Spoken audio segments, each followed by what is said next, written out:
All right, we good to go? Is this mic working? Okay. I'm getting a strange look from Lisa, so.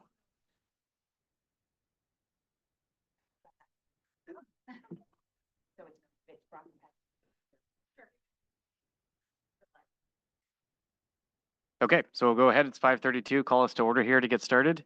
And we're going to initiate with a roll call. So just work around. I'll start off. So my name is Ben Sart. Just kidding. I'm going to call, and then you're going to answer the question that Lynette mentioned at the beginning. Got it. Thank you. With no problem. So, Tammy Afonso. Oh, say so. It's okay. So, instead of your traditional here, we would like to know if you have students in the district, how many students, if you don't have students, how many students at the school you're working at, or if you have grandkids, any of those works.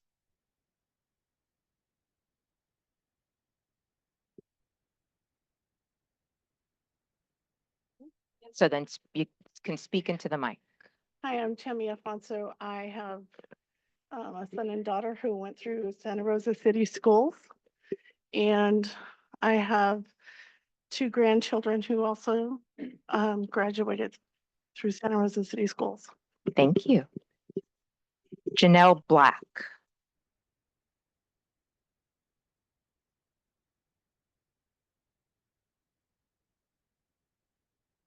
And then push it until it's blue.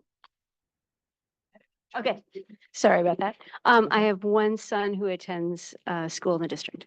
Thank you. Allison McLeod Budlong. Not here. Oh, she's waiting for the blue to come on. Excellent, yeah.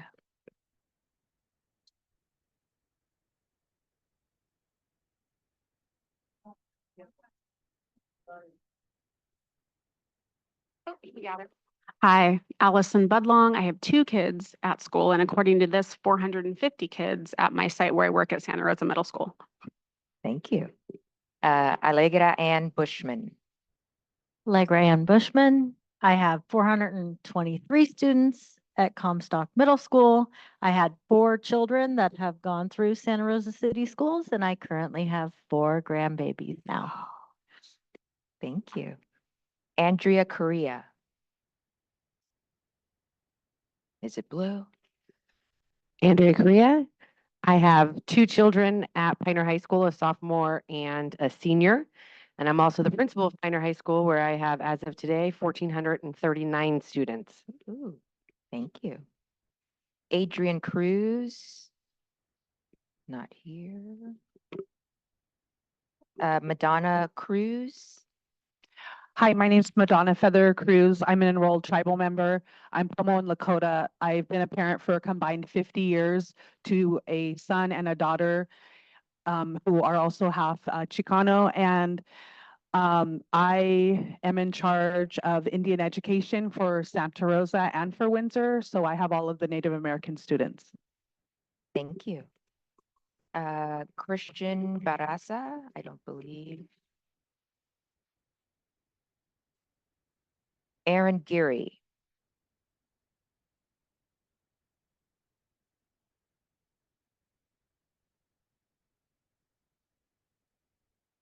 My name is Erin Geary. I have 2 children in Santa Rosa City Schools, and at Montgomery High School, I work with about 130 of the 1,400 students.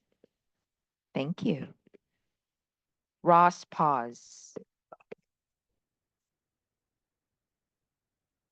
Hi, my name is Ross Hawes. I am a 6th grade teacher at Luther Burbank Elementary School. We have 338 students at the site. I think I have 31 in my class. I'm a childless dog dad. I have 2 of those. And then I coach soccer at Montgomery High School. And we have, we'll see how many they come up for trials this year. I don't have a number for you on that one yet. Thank you. Kathy Hayes. I am Kathy Hayes. I had two sons go through Santa Rosa City Schools, and I work at LC Allen, which is about 1,050 students. Herman Hernandez.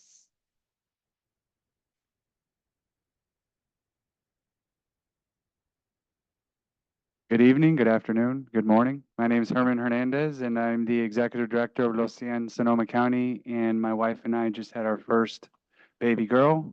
She's 7 months and will be a future student of Santa Rosa City Schools. Thank you. Anna Valle Hope.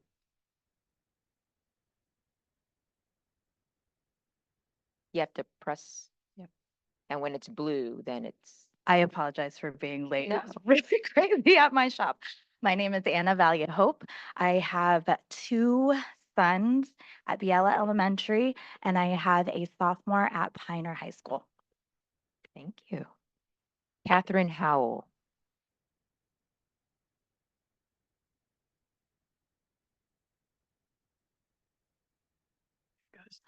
Um, I had a nephew graduate from LC Allen High School and a niece graduate from Santa Rosa High School a few years ago. Thank you.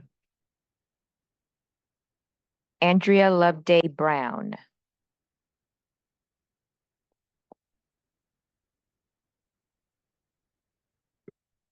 You really do have to be patient. Hi, Andrea Loveday Brown. I have exactly 0 students in district, but through consulting and volunteer work with Common Ground Society and Positive Images, I know and care about dozens and dozens. Thank you. Yvette Minor.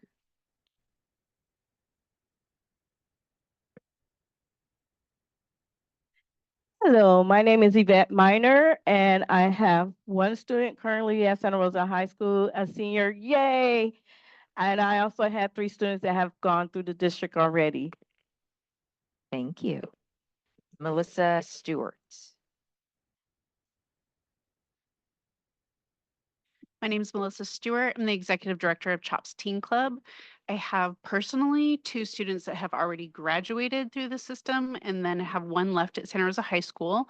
But as CHOPS, we care about all of the students in Santa Rosa City Schools because they will all eventually be middle school or high school students in Santa Rosa City Schools. Thank you. Carrie Taylor.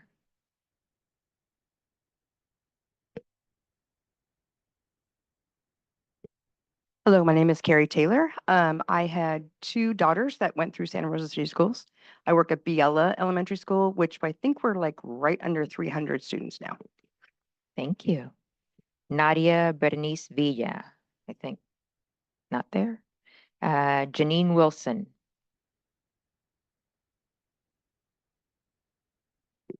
I'm Janine Wilson. I am the principal of Abraham Lincoln Elementary, and currently we have 305 students. Thank you. And last but not least, our chairperson, Mr. Wolf. Sorry, I tried to go first there, but okay. Ben Wolf, I've got 2 kiddos in the district, a 3rd grader at the French American Charter School and an 8th grader that's at Slater right now as part of the extension from the French American Charter. Thank you. All right. Next on the agenda, all yours. Okay, so we're moving on to group norms. Are we gonna, oh, sorry, I'll get used to it. Moving on to just a review of the group norms as well as the additional ones that we had added to the list here. Do we have a slide we can share, or are we just going off the paper copies?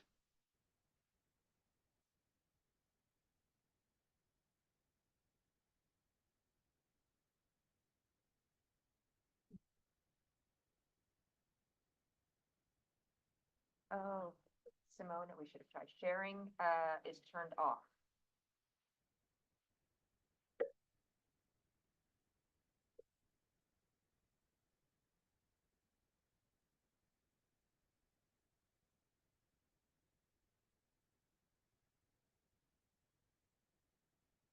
Yep.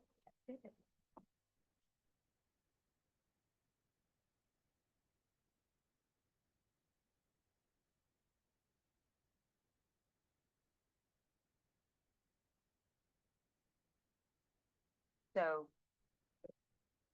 FYI, as you go through the presentation tonight, you're going to see abbreviations for the schools. And so those are just listed for you there at the front. then. We have the group norms that are listed. At this time, are there any group norms that we need to address? And I do believe there was a question about the use of devices during the meeting. And because it's being recorded and everything, they're not supposed to have devices out. So I don't know if we need to add that as a group norm or if that is something that's understood from the Brown Act. Thoughts from the group?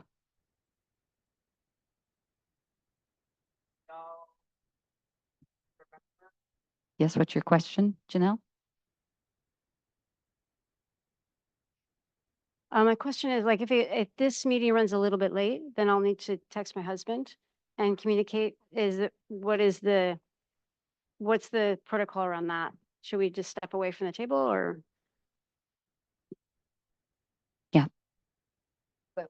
I was gonna say, hopefully one of the norms we agreed to is to stay on time. So hopefully it doesn't run late, but yes, if it does, then at that, you can pull out your phone, text them real quick and then put it back. It's not a problem.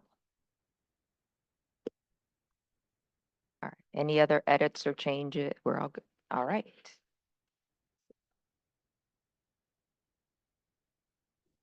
The next up is the meeting minute review. Everyone's got a copy here. It was emailed out as well as part of the agenda. Do you want to take a minute or two to review them, or do we just vote to approve? Or Just, did anybody have any questions, any edits, any concerns? All right. If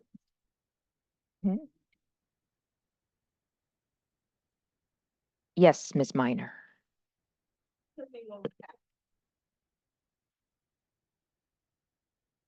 We'll get you another one. Sorry about that.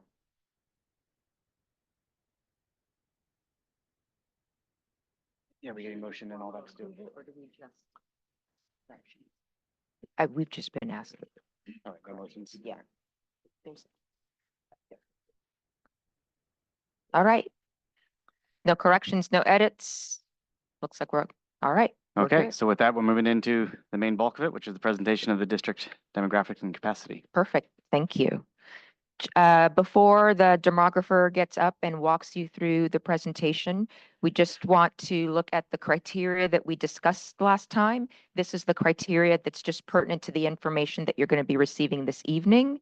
And so we wanted you to know what that is. So as you're listening to all of the data and information they're providing, that this is in the back of your mind. And then after the presentation, we'll actually then walk through each one of the criteria and what the scoring looks like and be able to address any questions on that piece of it after the fact, okay?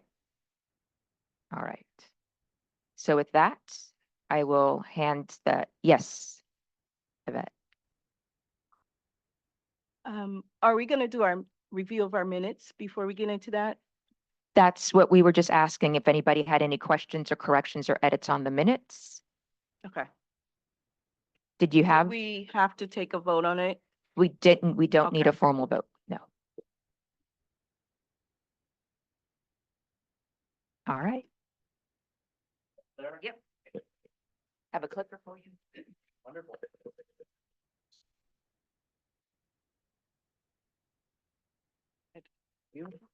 All right.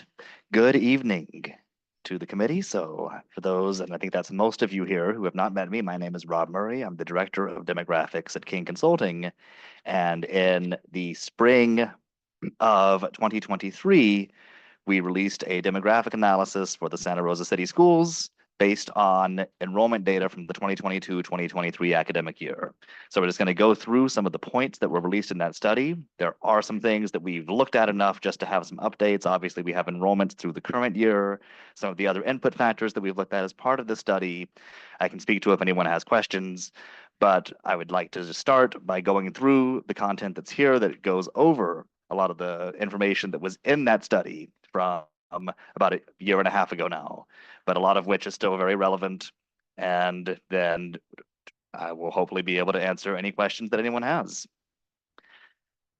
So first, just a look at historical enrollment and district-wide here. And I might just stop to clarify some of these slides, since I know some of the other consultants did help put some of these together, but I believe this is the combined enrollment of the high school and elementary school districts. And not unlike most school districts in California, particularly in Bay Area and other coastal counties, total enrollment has been decreasing over the past few years. And if we extended this back further, you would see a more prolonged decrease in enrollment.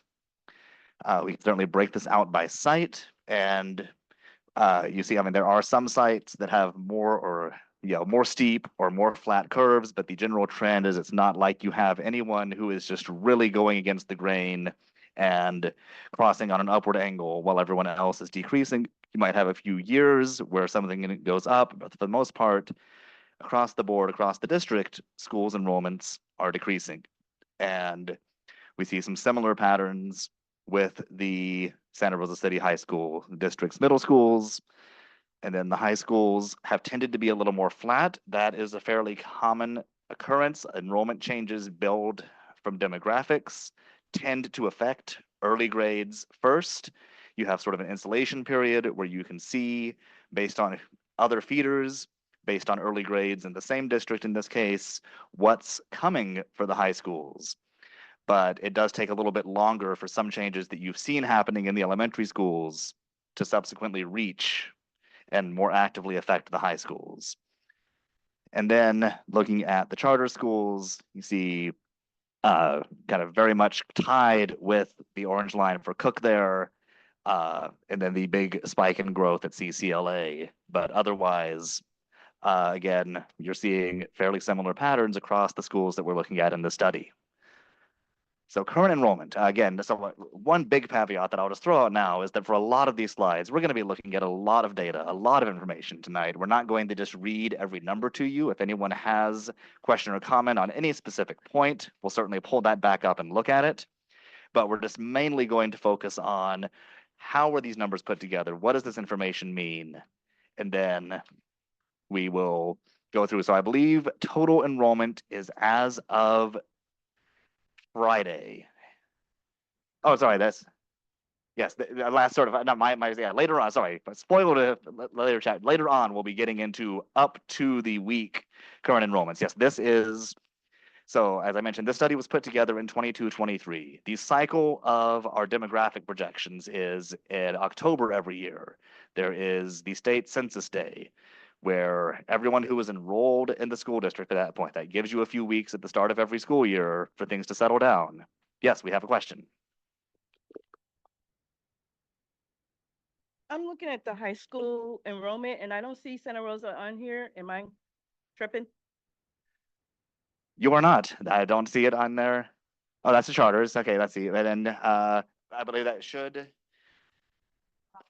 I don't see it on there. Yes. So, okay. Yeah, no, again, thank you for pointing that out. We'll make sure we get that added in. So again, Okay. things like that, very helpful.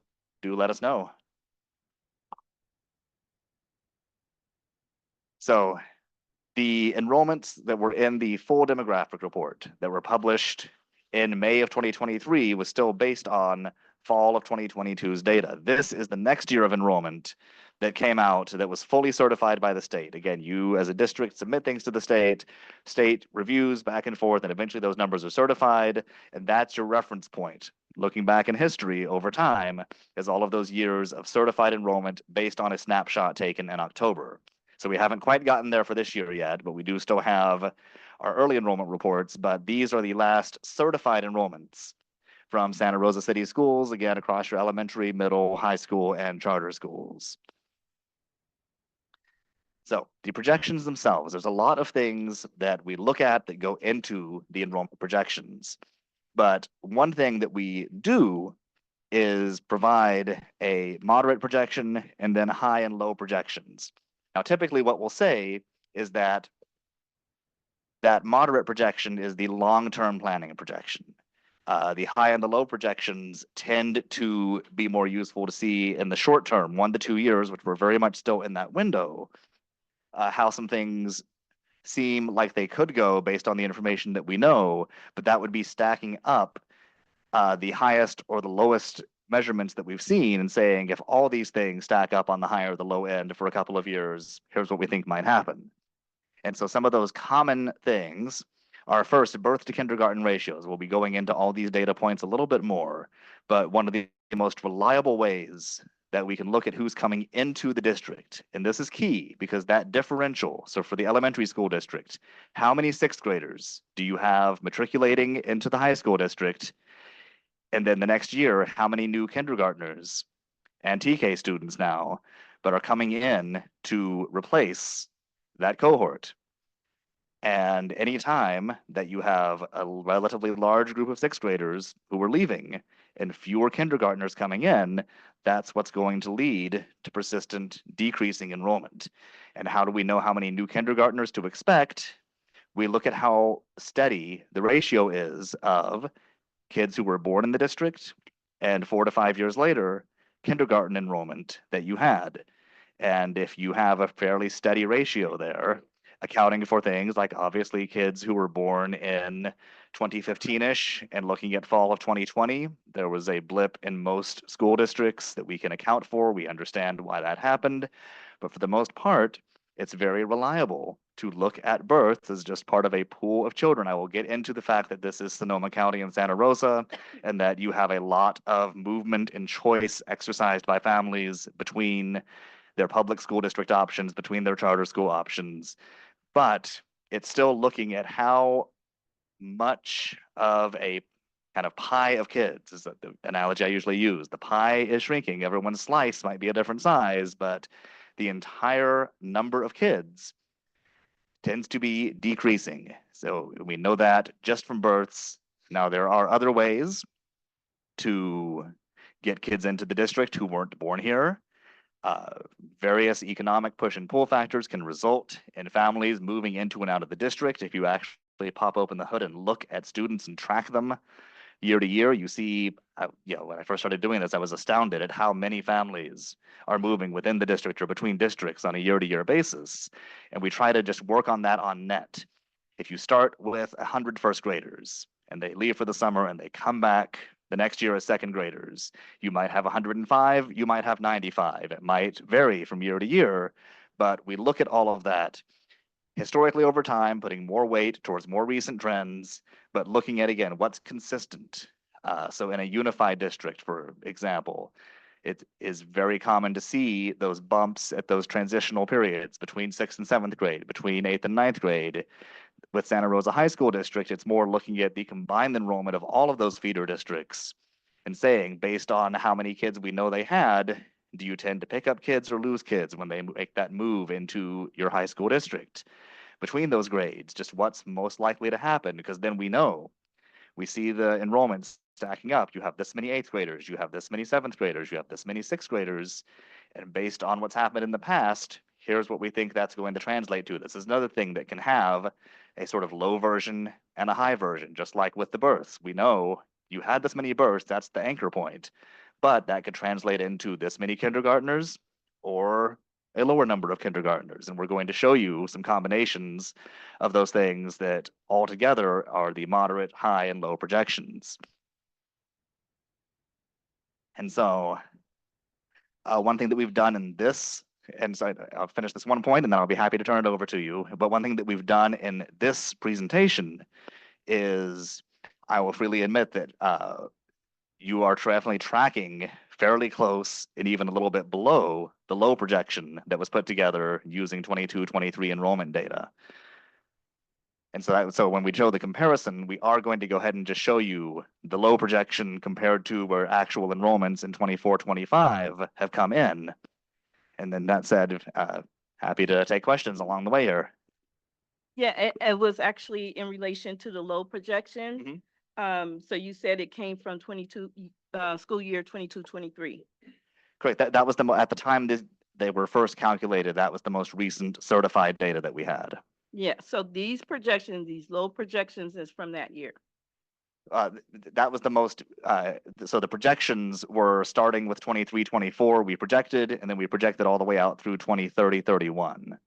Okay, but using the data from Yes. 22, 23. Exactly. Okay. Yep. That's what I wanted to know. Yep. Of course. Yeah. And that's, yeah. So at the time I was doing the best I had with what I knew. And then that's part of what we'll talk about tonight is what has changed since then. What else do we know that we didn't know then? And how has that affected your actual enrollments and what the projected enrollments might look like if we were to update them? Yes. So I was wondering about homeschooling. Is there any way to track that? If some of the lower enrollment is due to people choosing to homeschool, if there's any trends like that? That is a great question that I wish I had a better answer to because it comes up a lot. It's very germane, and we can track it on a kind of macro level. The state, if everyone, and sometimes it's a big if, is going through the registration work that they are supposed to. At the state level, a lot of those individual homeschool enrollments are recorded as essentially small private schools. Now, any private school with fewer than 6 students doesn't have to put the full affidavit in where you can download that data from the CDE and look at it, private enrollments by school, but you do get totals by state and county. And so you could get some sense of, because we've definitely seen post-COVID, that enrollment, if you look at the total of all private school enrollment as a trend line, and then the enrollment of private schools with 5 or fewer students as a trend line, you see that group is what is really growing the most. And I believe a lot of that are the homeschoolers who are still getting through the red tape of interacting with the state system. I suspect there are probably some others that we just don't have a reliable source of data to track that. And that's where, when I do the full demographic study, one thing that's very, very useful is looking at US Census data. We're getting just a little far from the 2020 census, but at the time this study was first done, that was had really just started coming out with the full count data from the 2020 census, and that's important because that word full count. We are have the federal government doing its very best, and if that's a joke to you or not, but it really is. There's nothing else close to how good that is in terms of how many people live here, what age are they, so i.e. how many school age kids do we have, both elementary and secondary, who live in the district, and then we compare that to who's enrolled in the schools to get a sense of how many kids are living here but who aren't enrolled. And that's where, again, then we can make some suppositions. We can say we know that in 2020 we had this many kids living here and this lower number enrolled, and we can then add who we know is in private schools. We can add who we know is our net reductions in transfers, which these are all things that we'll be showing later on. But if there's anything left over, the first place that I go is this is then some sort of independent homeschooling, most likely. So again, there's ways around it, but there is, sadly, to the best of my knowledge, not a clearinghouse that just has, here's how many homeschool students we have recorded. Yes. So I'm just wondering about the disparity between. There we go. When we're looking at school enrollments and actual numbers, and then we look at some of the schools, for example, like Accelerated Charter that has 128, will we be factoring in like what the actual grades that are offered in at some point, well, to offset, so we're not comparing apples to apples in terms of the numbers of the difference between 128 and 385 or 522 is. Okay, sure. Sorry, I'm jumping ahead. Yeah, it might be a little easier with it up But on I the actually screen. had the question earlier when I was just Sure. looking here when we were talking about the numbers, total enrollment, and I was like, oh, what grades do they offer? That would help me understand the number better. No, and that is a great point. And yes, there are certainly different schools or different sizes in terms of number of physical classrooms and how many classes, i.e. how many teachers are hired and classes are able to be accommodated. Yes. Yeah, just a comment actually from the previous slide, from the certified data, there's an error on there on the sum of the middle schools doesn't add up to 9,600. But so just want to. That indeed, yes, that when someone you look at quickly that sure looking at stands out. So no, make sure that gets flagged yes, again well, correctly. no, and again, I love it. I will just say when I am presenting and people are paying attention and asking questions, I prefer that to just droning on to a bunch of people who are just basically waiting for me to be done. So please keep pointing things out. Please keep, you might still be doing that and that's okay, but Yes, please stay engaged. Please keep pointing things like that out. It will certainly help us. Okay, so that, and then the last thing that I have not mentioned yet, and this one I think is particularly big, and again, there's a special slide for this later, is we also look at families who move in because new housing was built. And this part has, I think, wound up being, in my estimation, looking backwards now, I appreciate that, thank you. Yes, and to anyone who's concerned, I was ill last week. Now this is just the negative tested, but just getting over some things. So apologies for the sniffles and the coughing as we go along. But the single biggest reason that I believe that the projections that were done based on 22-23 school year data and the fact that your actual 24-25 enrollments are even just about 1% plus lower across the district than what I had projected is even the low projection seems to come from I had built in some additional enrollment coming into the district based on housing projects that at the time were under construction, scheduled to be completed soon. They are completed, and it's that would be the single thing I would want to go and really measure and look at precisely. But it sure seems because some of those are clustered where you build most of the students coming into that housing in the schools whose zone it's in. And that seems to be where the housing was built. We suspect, because we survey this housing for things that are built, we look at how many kids you have gotten in the past from similar housing. That's what we base our assumptions on for how many kids you're going to get from the next phase of housing that's built.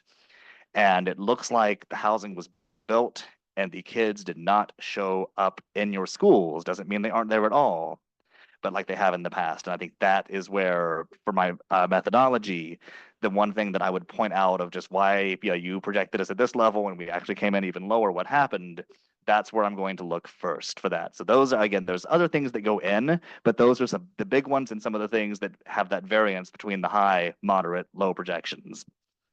Yes. So there's also a lot of housing being built in neighboring districts like Mhm. the Roseland district. Yes. And a lot of many houses. So do those factor in as well? Because some of those students might actually end up in the city schools district.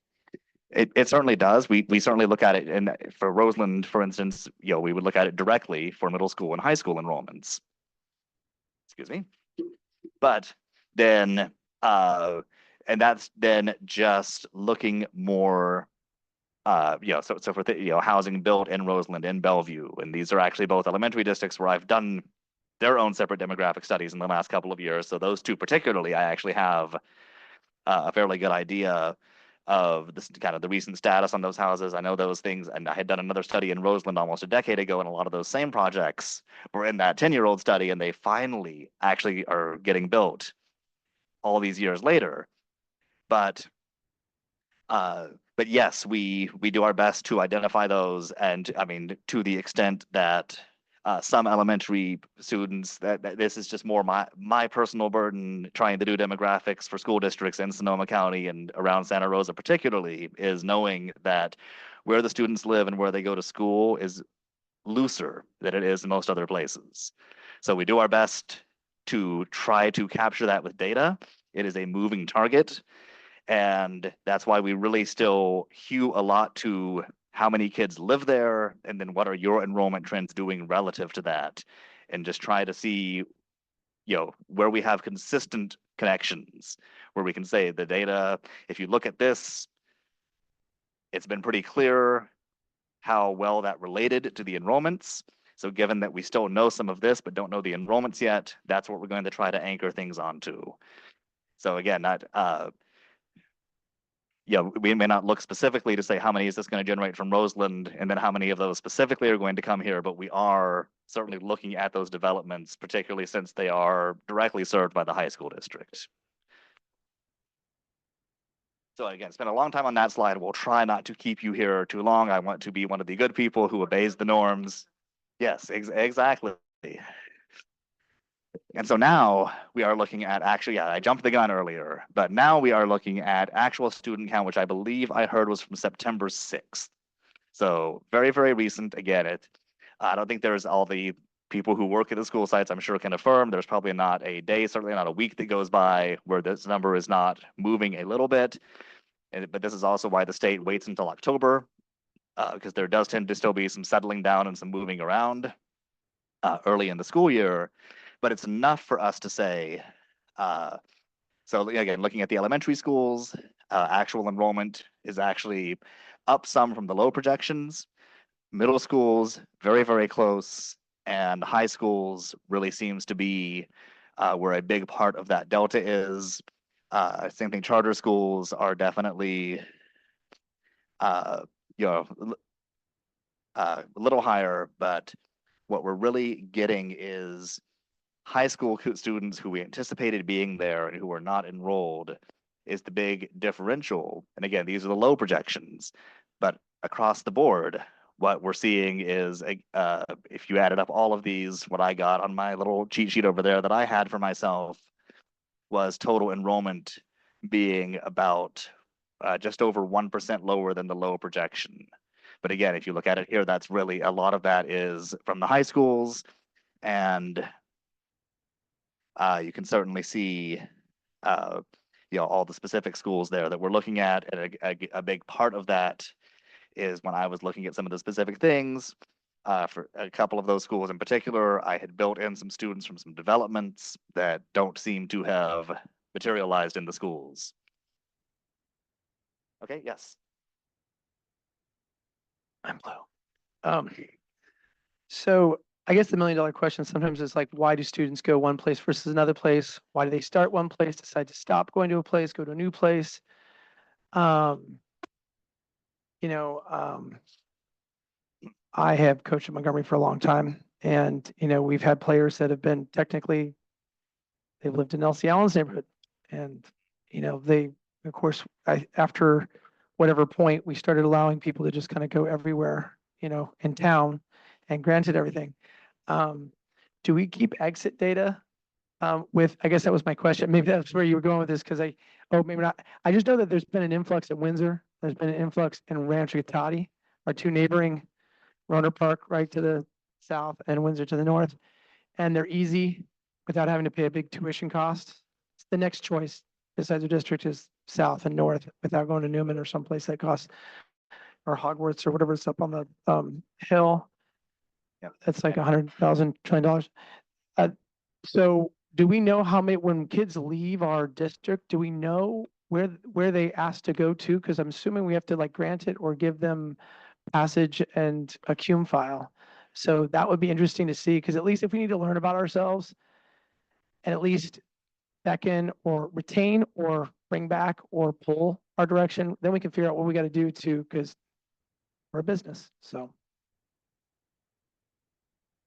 Okay, so I have a couple items to update, and I'll get to that in just a moment. I did just want to share that when we did the enrollment, these are the low enrollment projections, which we are shifting to looking at these as we're making projections going forward. We actually used the moderate projections for this year. So this is actually lower on the low side than what we projected for this current year. We are coming in substantially lower than the moderate projections, which is what we actually based our budget on, were the moderate. So I just wanted to clarify that.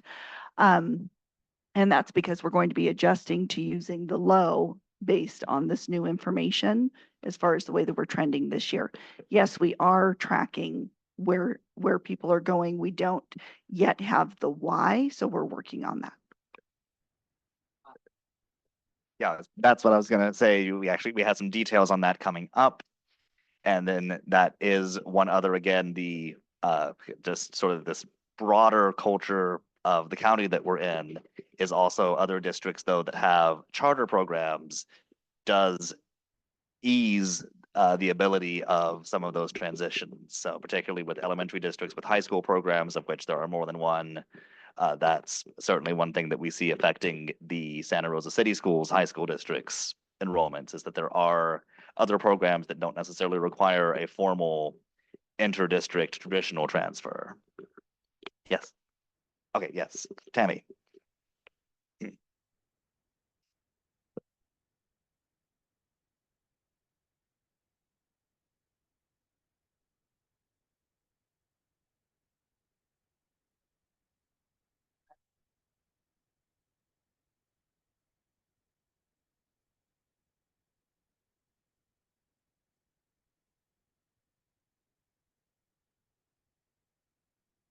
Can you tell us how many of our students have gone into our charter schools that would traditionally have been in their neighborhood schools?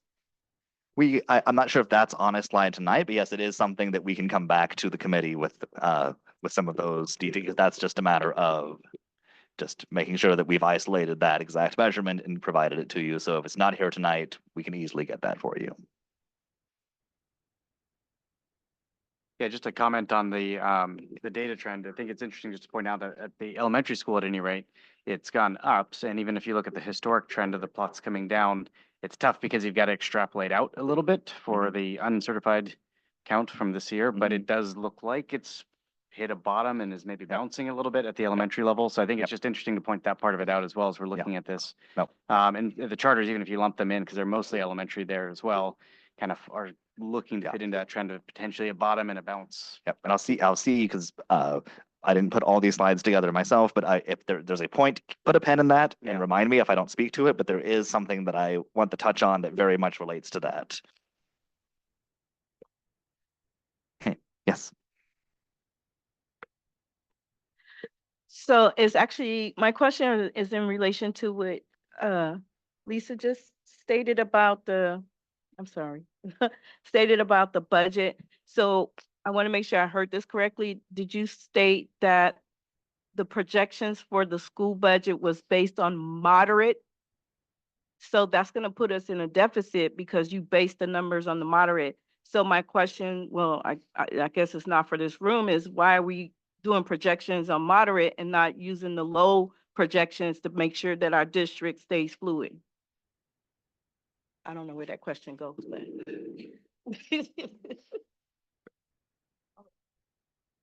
So I would say that that's a separate conversation outside of here, but the moderate is how we've been trending. So looking at that along with what we were trending with before, but this year we've seen a real anomaly in the enrollment. It dropped much more than what we've seen.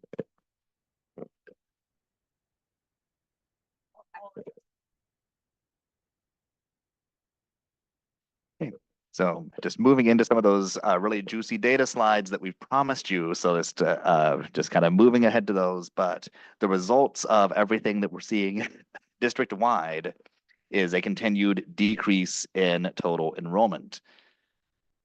And you can just see that across all the schools again. Again, happy to go back and bring some of these slides up, but this is very similar to what we looked at with historical enrollment, but now going forward. And then we also have, again, we're not going to necessarily read each and every one of these, but we'll look at the district-wide numbers, explain what some of these data points mean. There will be slides for all the individual schools that are in your packet. If anyone has questions on anything specific, again, we'll be happy to bring that slide up and speak to it. But these are the demographic categories as recorded by the State of California Department of Education. And so, which is different that's one thing I do when I look at the census data. That is a different approach to categorizing and quantifying the same basic thought. But in this case, we are looking at students who identify as, and these again are just the categories as listed by the CDE, but Hispanic or Latino, white, Asian, Black, Pacific Islander, any other or some other race, or two or more races. Then there also can sometimes be not stated or not reported. But that within, for better or worse, that is the categorization that we have. And that is part of it's not just total enrollment numbers, but some of this demographic information is also in that annual release of enrollment data that is based on that snapshot in October and certified by the state. And so again, you can just see the overall makeup by race and ethnicity. And we also then have the free and reduced lunch and the unduplicated count. And if you would, Lynette, maybe just confirm the unduplicated count, only because I don't want to inadvertently say anything incorrect on that. I think I know just enough to be dangerous trying to talk about that. So let's let someone else make sure. So the state puts together what they call an unduplicated count, and those are students that are either eligible for free and reduced price meals, English learners, or foster youth.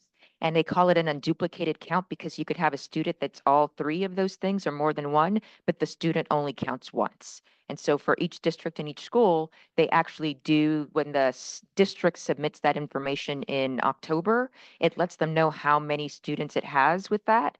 And then what the state does for the unduplicated pupil percentage, it's actually a 3-year rolling average. So it's always the current year plus the 2 prior years, and it just helps smooth it out a little bit. So each year they drop that third oldest year and add the current year, and that's what makes up the what we call UPP, the unduplicated pupil percentage, across districts and then across school sites as well.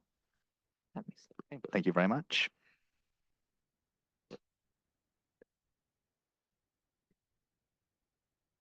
Do we have, we have the demographic makeup district-wide and school by school.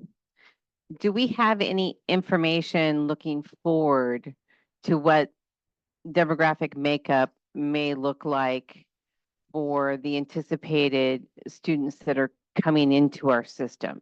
I mean, you've got housing data and you can ascertain whether it's an affordable development, whether it's apartments, whether it's 4,000 square foot single family home, and you can make some assertions about socioeconomic class potentially, but do you have any demographic information? Because that does impact sometimes where kids or families choose to send their children.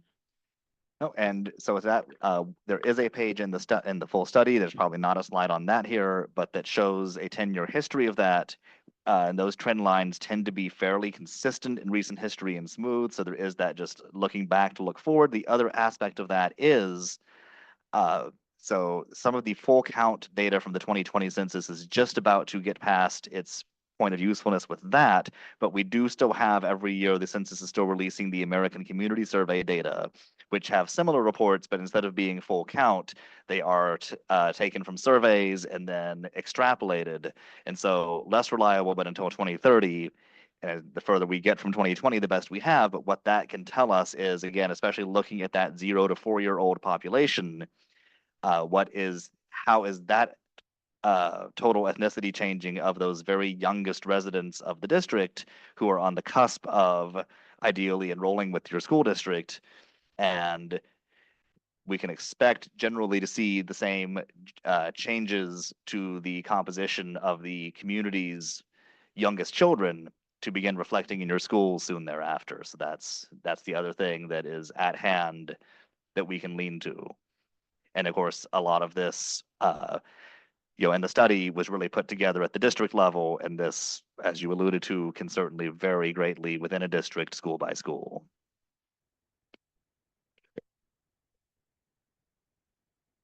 And so again, so you saw the district-wide numbers.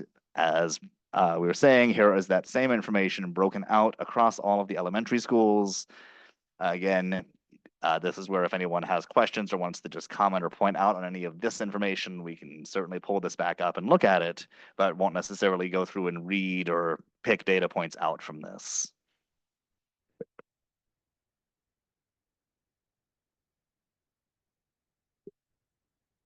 I'm just curious about special education and the overlap of race in special education, and just curious if we're going to see anything in the demographics to help understand sort of where kids are, special day classes, or kids with 504 and EEP that are in general education.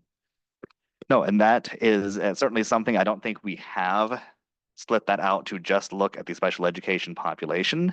It is certainly something that we can do. And particularly, as you said, with SDC classes, particularly because that as programs are sometimes relocated from one site to another, that can certainly cause a school's overall numbers to change depending on how that SDC class looks relative to the rest of the school that it's leaving or going into. But then for the students with their IEPs in general ed, that's something it's, like I always say, if I can get confirm the data, I know the district has that data, then we could certainly throw that in as a line item just to have that viewed of, does the special education population at this school look more or less similar to these schools' overall numbers. Yeah, and there does tend to be a lot of change in locations of SDCs can Mhm. change what other districts or other parts of the county are offering can change, and there can be a lot of movement. So I think it's important to hold that moving forward. And I guess as we're speaking of schools, I would just encourage people who hold that knowledge then, if we don't have it on paper, to maybe be able to share. Yeah. And I will say that as we start to look at the capacity information, we're taking into account with the loading of how special education is loading. But at the meeting where we're going to be talking about education and support services, that's when we're going to get into the detail of what programs are where. And that's when we're talking more about the special education and where they land and how that works. Yep, and then just carrying on through, we have again the student and demographic information for the middle schools, for the high schools, for the charter schools. And then, excuse me. And so then I kind of spoke to some of this point earlier, but we have the total number of units that have been identified by, for the most part, the city of Santa Rosa that are in a few areas, potentially Sonoma County, with the total number of housing units, and then how many students that we project that ultimately winds up generating. And here's where I'll go back and not belabor it, but just go over what we're looking at here, which is ideally we have something nearby to a housing project that was built in the last few years where we can just see how many units were built, and then we get just a database that's all the addresses of the students. It's just as fun as it sounds. We go through and sort it by address and look at this address, how many kids are enrolled in the district. At this address, how many kids are enrolled in the district. This one was 100 unit, 100% affordable apartment complex, and how many students just on a per unit basis, because then for this 50 unit, 100% affordable complex that's going to open in 2 years, how many kids do we think are going to live there? What gets interesting is I will say it's very easy to, and I think I did it, as I already said, to start overstating what this impact might look like on enrollments. Because you have a couple of things. You have, in some areas, there might have been a shift where previously new housing brought new families moving into the district, and now you see more of a spreading out families who may have been in multifamily households or just over just conditions where they want more space, especially when some of that affordable housing opens up. You don't necessarily get new families that weren't there before. You might just get some families that you already had who were living with someone else who can now have their own space. You also might already have baked in a little bit to the trends we've seen from year to year. You know, you had your 100 first graders and now you have your 105 second graders the next year. And some of that might already be accounting for, i.e., not based on families moving into existing housing, but we want to make sure that we're isolating how much of that is already being counted from this new development. And at the end of the day, again, I have looked at this in a lot of places, but these projected students are based on looking at similar housing and how many SRCS students were enrolled after the housing was built. And it looks like we're starting to see that that metric is changing and we need to readjust. The other thing that's important to consider is you get these very big totals, but on some of these are some large projects that will build out over 10 plus years. And that's, again, if you went back and looked in 2006 at some of these numbers, I mean, some of those projects that were approved in 2006 and still are technically have valid maps and some developer could come in and buy it and start building next year. There is that, and so we've tried to weed out things that aren't likely to be built. But again, a lot of this is market driven. And so some of these totals, when you see the ones that include projects that we don't think are going to even start building for several more years, a lot can change. It's still ultimately, as we saw, we were talking about Roseland, it's not always a matter of if, it really is a win, but sometimes that win really gets pushed back. And so particularly assuming an enrollment bump from housing is probably in a community this size. Again, I'm working with some small districts where you have huge housing projects in small districts. That's a little different. Here, you're looking at the extent to which we're already accounting for it. And the extent to which you actually are getting new students. So as I said, if we are going to do any new analysis, one of the first things I want to do is look at what was built since spring of 2023 up until now, and particularly looking at your current enrollments and see how many kids you're actually getting, because that's probably the single biggest adjustment to make to projections. That said, you have a long list of projects, and I am actually in contact for various reasons. I have a planner at City of Santa Rosa that I correspond with on a fairly regular basis, and I'm trying to find out if we can get an updated project list, because the one on the city's website is over a year old at this point, and I'm sure there are some things that we want to iron out with that. But that is certainly something that we're looking at. Now, here is a slide that I know we were talking about some earlier. So these are the inter-districts with the exiting transfer requests. So we're starting with last year over to the left, moving back in time. So you can see West County, for instance, those enters out, those requests out have decreased over time, but you still have a, one of the higher numbers. It looks like we, Windsor has surpassed that, actually had peaked, but you have, and most of these are in the county. You have, some that are further out. With a lot of those, you tend to assume it is a parent's work situation, wanting to have kids closer to where they will be when they are able to pick them up, that kind of thing. But this is that information that we had mentioned was going to be here, that you have those exits. And again, these are the formal traditional inter-district transfers out. Okay, I just want to make sure I understand when I'm looking at this. So if I look at West County, so 141 students that were Santa Rosa City School students transferred out of Santa Rosa City Schools and transferred into one of the West County schools. Is that what this chart is saying? I would say the only thing I would want to clarify is it says exit transfer requests up here. There might be some of those that weren't approved, but generally, yes. Most Okay, of so maybe most of them 90% or whatever. Okay, all right, thank you.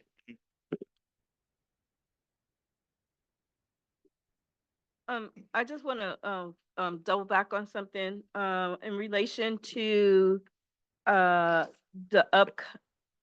updated information from the new housing. Is that something that we can get? Because I don't want to make a decision on a school and then there's like a whole lot of population that's coming into a certain area because of apartments or whatever the case may be. So we're going to be getting that information before we have to start making any kind of decisions, correct? I would say that those things are constantly changing. He could get that information for you tomorrow and a new development shows up the next day. And so we always have to pick a point in time when you're looking at these. When they do these demographic studies, they do them looking at a certain number of years, and it's something that the district updates, but it's also on a certain schedule. And so we are basing the information that we're going to be looking at based on this information and the demographic study that was completed with all of these numbers that we're looking at. Every time you turn around, it's, the number that we showed you for 9-5 of the number of kids that were there are different even now, 10 days later than they were 5 days ago. And so we really are, in some respects, for all of this, we're trying to pick a point in time. He's looking at trends and how these things might play out and has included that in the trend data that we're looking at. And so we're just keeping that information. So it's not that he'll pull up the new list tomorrow. They add a development and say, oh, wait, these numbers are going up in 2 weeks from now or a month from now, since we'll be doing this through February. There could be others. And so we'd be chasing that information every time. And so we really are basing it off the demographic data and the analysis that they did with that same information from last year. And we'll be moving forward with that. Okay, and for the is it possible moving forward that we always have an explanation of unduplicated? And then for the other category in the demographics, is there a way to possibly get us that information of what that consists of? Because I know sometimes students, because they don't like labels, they will sometimes just put other, so I would like to see that data if we can. I'm not sure I understood that question, Yvette. Can you? In the demographics that we have for all the schools, Yeah. there's a category that says other. Mm-hmm.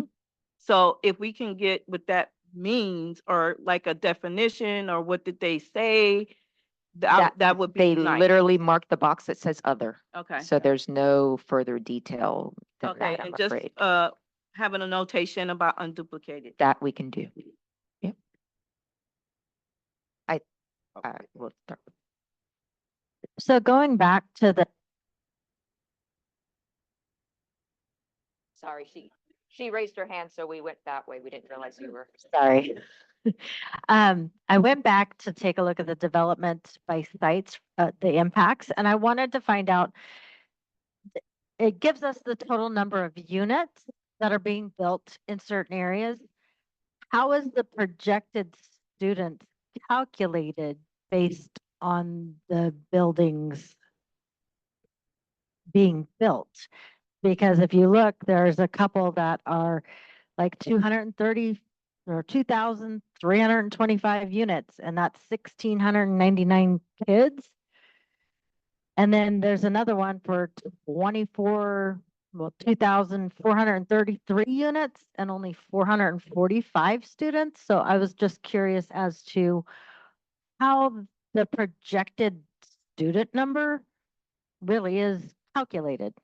Nope, I can speak to that real quickly, just looking at, I don't know if this is one of the pages that has some of those examples, but we have the different types of development. That's going to be the biggest difference.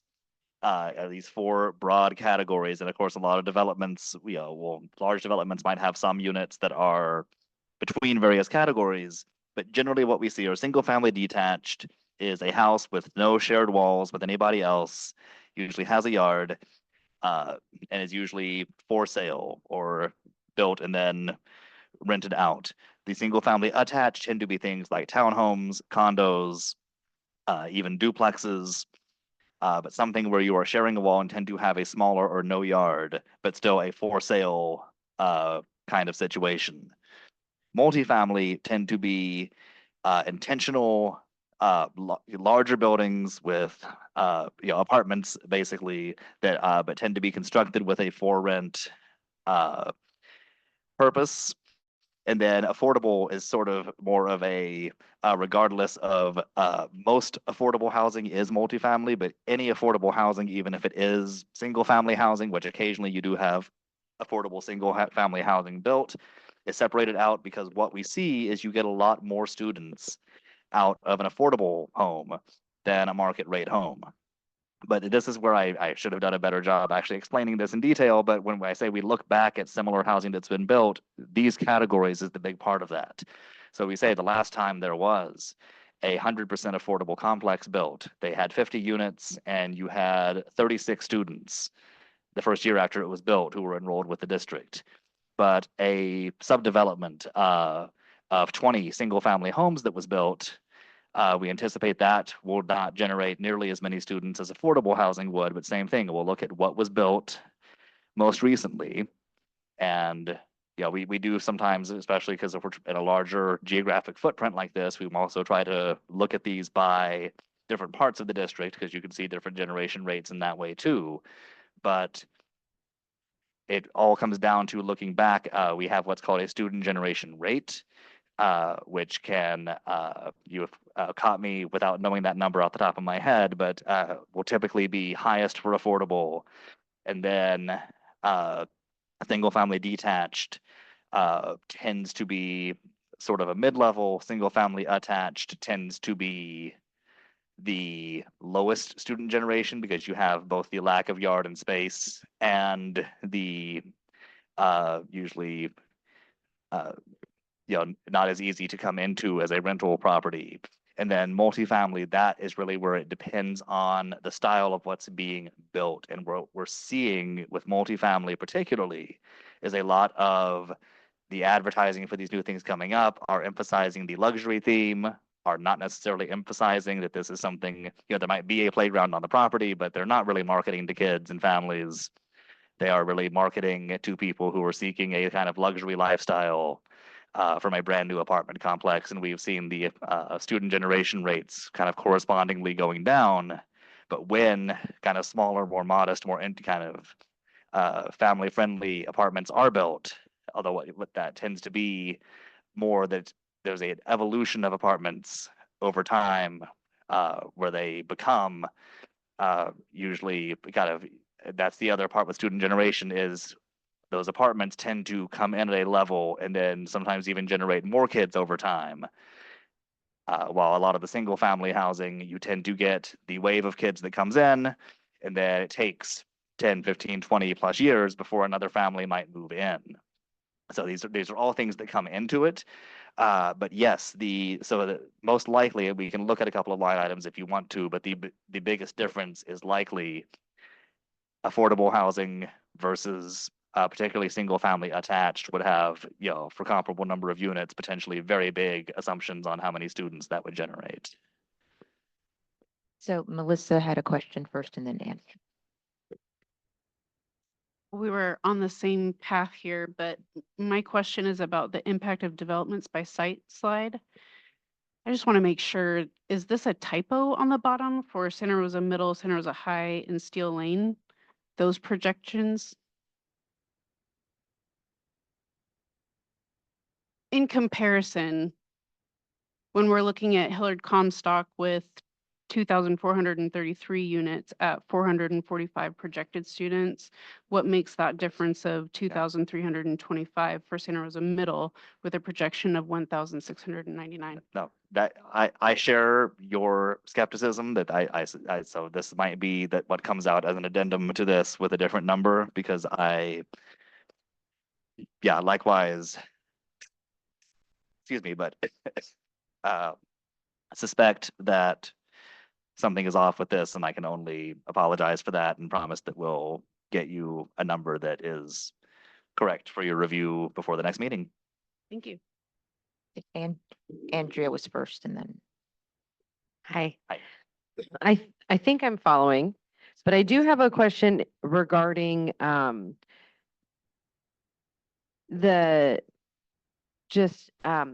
is all of this validated? And my question is because I'm looking at just Pioneer in particular, and I live in that community. I've lived in that community for 20 years, so I know all the developments that are happening in that community. And I'm seeing a lack of developments that have either been completed within the last year or are still in process. And so then I looked at the Maria Carrillo ones because I'm thinking maybe considering the fact that one of them is north of San Miguel Road, that would make it a Maria Carrillo one, but it's not there either. And so I'm wondering how these were validated because it appears that things are missing just from my tiny little area. No, and so excuse me, but if you have details on some specific projects, I know I have had the issue with some of the City of Santa Rosa reports, that there are some things, especially I think this has come up in some of the other feeder elementary districts, where there are sometimes some affordable housing coalitions where the city planning role is less pronounced, that it may not be in those reports, and some of those might not be accounted for. But that's one where I would love to see what you're aware of that's not in the city's report. But as far as what's in here is largely leaning on what's published by the city. Okay. Yeah, and then in that case, I would be very interested to see that. And the only other one that, again, speaking generally, because I mean, for me, this is kind of stepping back 18 months in time and don't have the sharpest recall on all the ins and outs, but would be something that was in the city's report, but that, and kind of going over some of the bigger projects, but the planner, something that they felt was very unlikely to actually see units built in the next 6 to 7 years, probably then was not reflected on here. So some of those, though, but I would actually love to get a list of, and this is always the part that or not always, but certainly the most likely part where I learn something in the course of presenting information like this to the stakeholders who live in the district. And certainly, as was said, we can add some units to this, but I think what we're seeing is, I think the more pronounced and pertinent thing that we're getting is even for the units that we have been accounting for, we're not seeing the level of students that we had expected based on what was built in the past. And so that's the big adjustment we need to make. So if we are going to add some units for newly approved or for some things that for whatever reason slipped through the cracks and weren't on this report, absolutely we need to account for that, while at the same time acknowledging that if Rob swung and missed on one thing in this analysis, it was being a little bit too rose-colored in some of these projected student totals based on for the ones that, again, in between when this report was published and things that we know have been built, who have you actually gotten? So I do have a follow-up question to that. For, I don't, complexes or developments that are completed, let's say that we've had multiple completed in Santa Rosa over the course of the last 5 years. They're done, people have moved in, they're living there. Are those children already a part of projections based off of the birth rate of Sonoma County? Not where they would live? Yep, and that's, yeah, and that gets into kind of the nitty gritty of the data analysis, but yes, that's part of what I'm doing is when I'm looking, excuse me, at that birth to kindergarten ratio, it is looking if, was the ratio tilting up or tilting down in certain years, and does that correlate to periods of increasing or leveling off development so that we can find that adjustment? Why isn't the ratio holding more steady? And that is often a lot of what it is yeah, because that's what I was mentioning earlier. We don't want to double count the impact of development by building it into how many kindergartners we're going to generate based on births and then add it again on top of that. So it's not always easiest to precisely find, of the total kindergartners, which ones are in new housing versus which ones are in existing and when they moved in. But we can typically find that moderation between kind of data paralysis of trying to look at everything and trying to find your key metrics in the student generation rates and some broader district-wide things on grade to grade cohort migration, birth to kindergarten ratios. But yes, if I had all the time in the world, that's the kind of thing I would love to sit down and really parse out, really get. But we are certainly trying to avoid the situation that, like you're saying, of accounting for kids basically in two different phases of the process.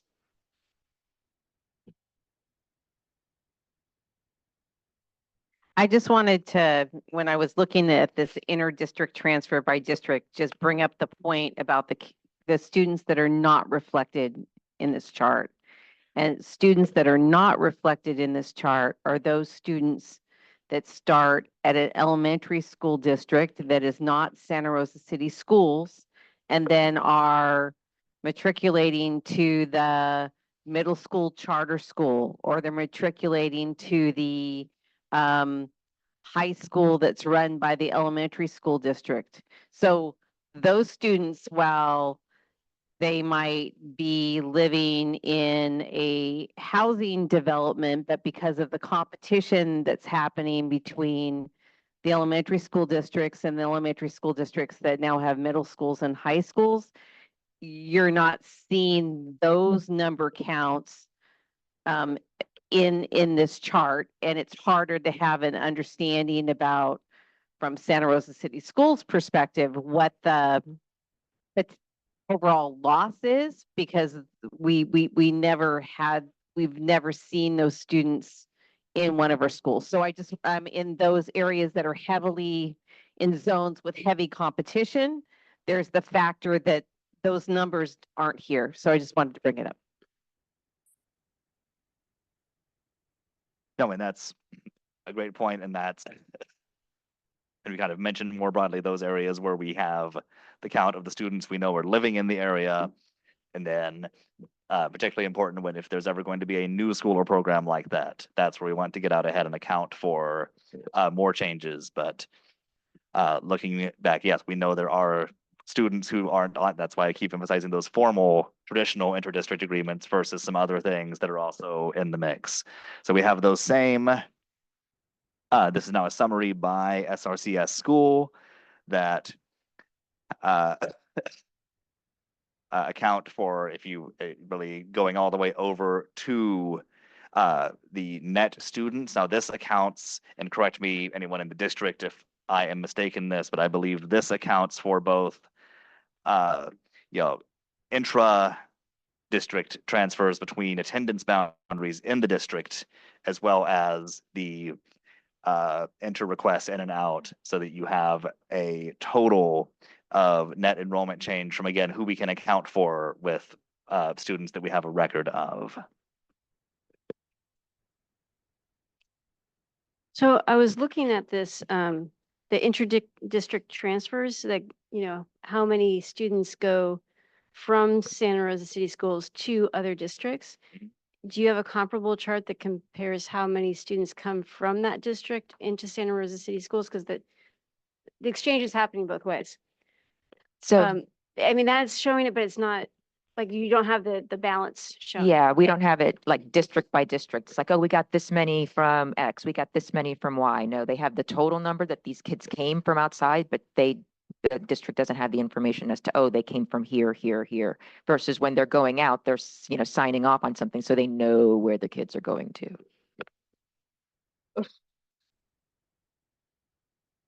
Sorry, we got another. Oh, yeah, of course.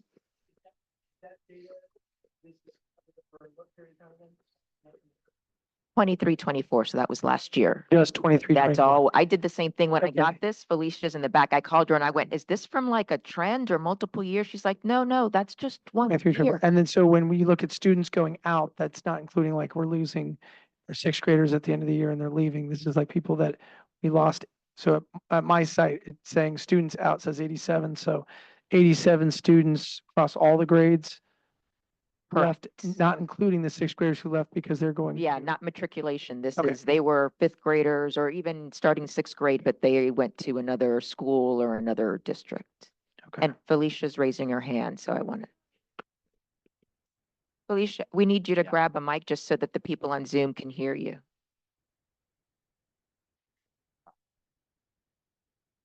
Just to address Kathy's comment, part of that students net, that last column, is capturing students who we know are living in our boundaries, but are not going to our schools.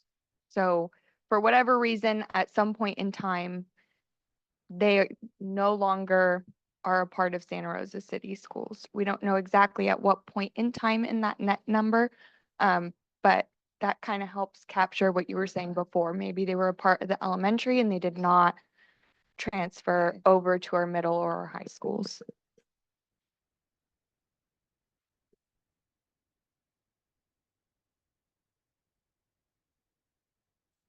Oh, yes, yep. Thank you. Sorry, before we move on to capacity, my question is regarding I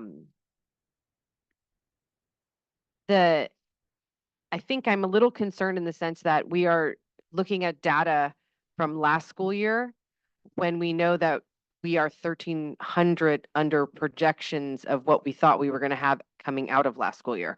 And so if we're going to make decisions on school closure, I think that it's very important that we look at actuals from this school year, because it's very different than what we're looking at there at every single site. And typically when a student leaves, they don't come back. And so I'm concerned that we're going to be looking at numbers that really aren't factual this year. I would argue it's not that they're not factual. And as you mentioned, it's really state certified data. State is data that's been verified and looked at. Looking at data that's happening right now, especially at the beginning of school year, you're right, probably students that left aren't coming back, but there could be other students coming in. And so it's always going to be an up and down. And so we use state certified data so that we have consistent information from year to year in order to track. And I think as we're looking at this information moving forward, while we're using state certified data from last year for these, you're keeping in mind that, oh, wait, they really are, it's even worse than this data is showing us because the kids are coming in even lower. And so it's always going to, as I said before, we're always going to be chasing that. And so we use that state certified data, but we're providing you with this information. So as we start having these conversations later, you can keep that in mind. Oh, we're looking at this, but it's even lower now than was anticipated or that we saw from last year. What's the, I guess, date when the state certified data happens and kind of getting to when would we have it for this coming year, that certified data? Typically isn't, now the district gets your individual certification, I think, well before the whole state's data gets put up on DataQuest. So I know I don't get to see it until April as a civilian logging into CDE's website, but hopefully you. I think, I think just the question is there a way to get an addendum to this during the process to get a snapshot update? Yeah, the date that it's as of is the first Wednesday in October, but there's cleanup that happens, and so it actually won't be available, ready certified until we're almost at the very end of this process. So it really, again, as they've been sharing, we really want to look at trends, and we do have that information going back. We have, an anomalous year at some sites, but you look back and there have been other anomalous years at sites. So it does play out in the trends over time.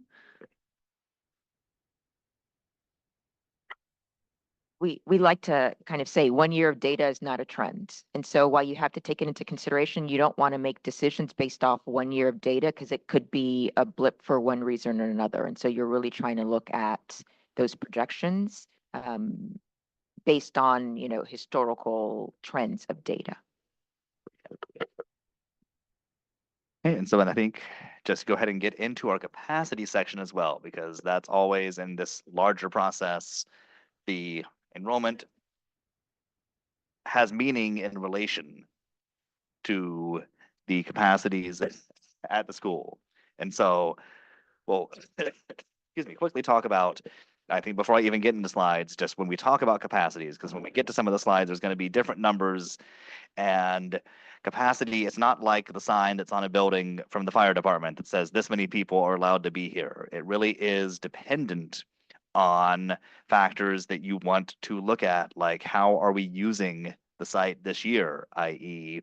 sometimes things that have been a classroom at some point in the past have important uses now that you don't necessarily want to say we're going to throw out whatever's in there and turn it back into a classroom. It also is the point of the staffing level in terms of just practically what can be accommodated with how things are set up now. The other part, when we look at a measurement of which sites have a lot of portable classroom buildings, which are never intended to be a forever solution to have, being able to provide a safe, warm, dry environment for students to learn in. And so another measure that you'll see is counting all of the permanent only classrooms and excluding a site's portable, but that's regardless of usage. That's just saying potentially setting this up if we start pulling portables off of some of these campuses, which ones have more or less room to work with up to this level of total students if every classroom is loaded, and I'll get to loading in just a second, but also which ones have that flexibility for some other uses to occur just in their permanent spaces. But then when we talk about the utilization capacity, that is that some of those kids might be in some portables. And so what I'm getting at to maybe head off at the pass is when you see for all the schools, the two different columns of the current utilization capacity and the all classrooms permanent capacity, some of them are higher in one, some of them are higher in the other. That largely depends on which sites have a lot of portables that are being used as classrooms right now, and that for the permanent only analysis would not be deemed available. So that's jumping into that one. Now, generally capacity, what we're looking at once we have that utilization, that then just comes down to what we call loading factors. So for a TK through second grade classroom, that assumes 24 students. For the rest of upper elementary, that is, I believe, 32 students. And then for the middle schools and high schools, we have the assumption of 32 students as a loading factor, but we also account for teacher prep periods and assume that that room is not utilized for one period of the day by students. And so drop the ratio of what you're looking at school-wide correspondingly to assume that and again, you'll pardon me, not if it's a sixth or a seventh, but whatever the number of periods that you have is, that we're accounting for the fact that you don't have a student in every room in every period. And then the loading is also significantly lower for special education students. you. For special day classes, those are more around 12, and so that's also taken into consideration. Yes, thank you for mentioning that. I have kind of two little questions. For the capacity, is it including buildings that are still under construction on sites? And then also for the loading capacity, are those numbers defined by the state of Department of Education, or is that like a union negotiated thing? Or how do we, because 32 kids, Yeah, I like having less. Yeah, I'll answer the second question first, which I tend to use whatever the current valid teacher's contract is usually what I will use. The state, for funding purposes, uses 25 students for K through 6 and 27 students for 7 through 12. But at your 7 through 12, 27 actually, that's our number 2 because that's 32 with the accounting for the prep period drops it down to effectively 27. So you actually are pretty, it's your upper elementary grades 3 through 6 that we're using a higher number than what the state would for funding purposes, but that tends to come from whatever the most recent signed off on teachers union agreement is. And then for the, I will double check because I know we were working with your construction management, your architects. So I will say probably the capacity would include anything that is planned to be built, but I will confirm that because I am not 100% sure on that point. So we'll definitely make sure that unless someone else can confirm that, yeah, Felicia, to the rescue.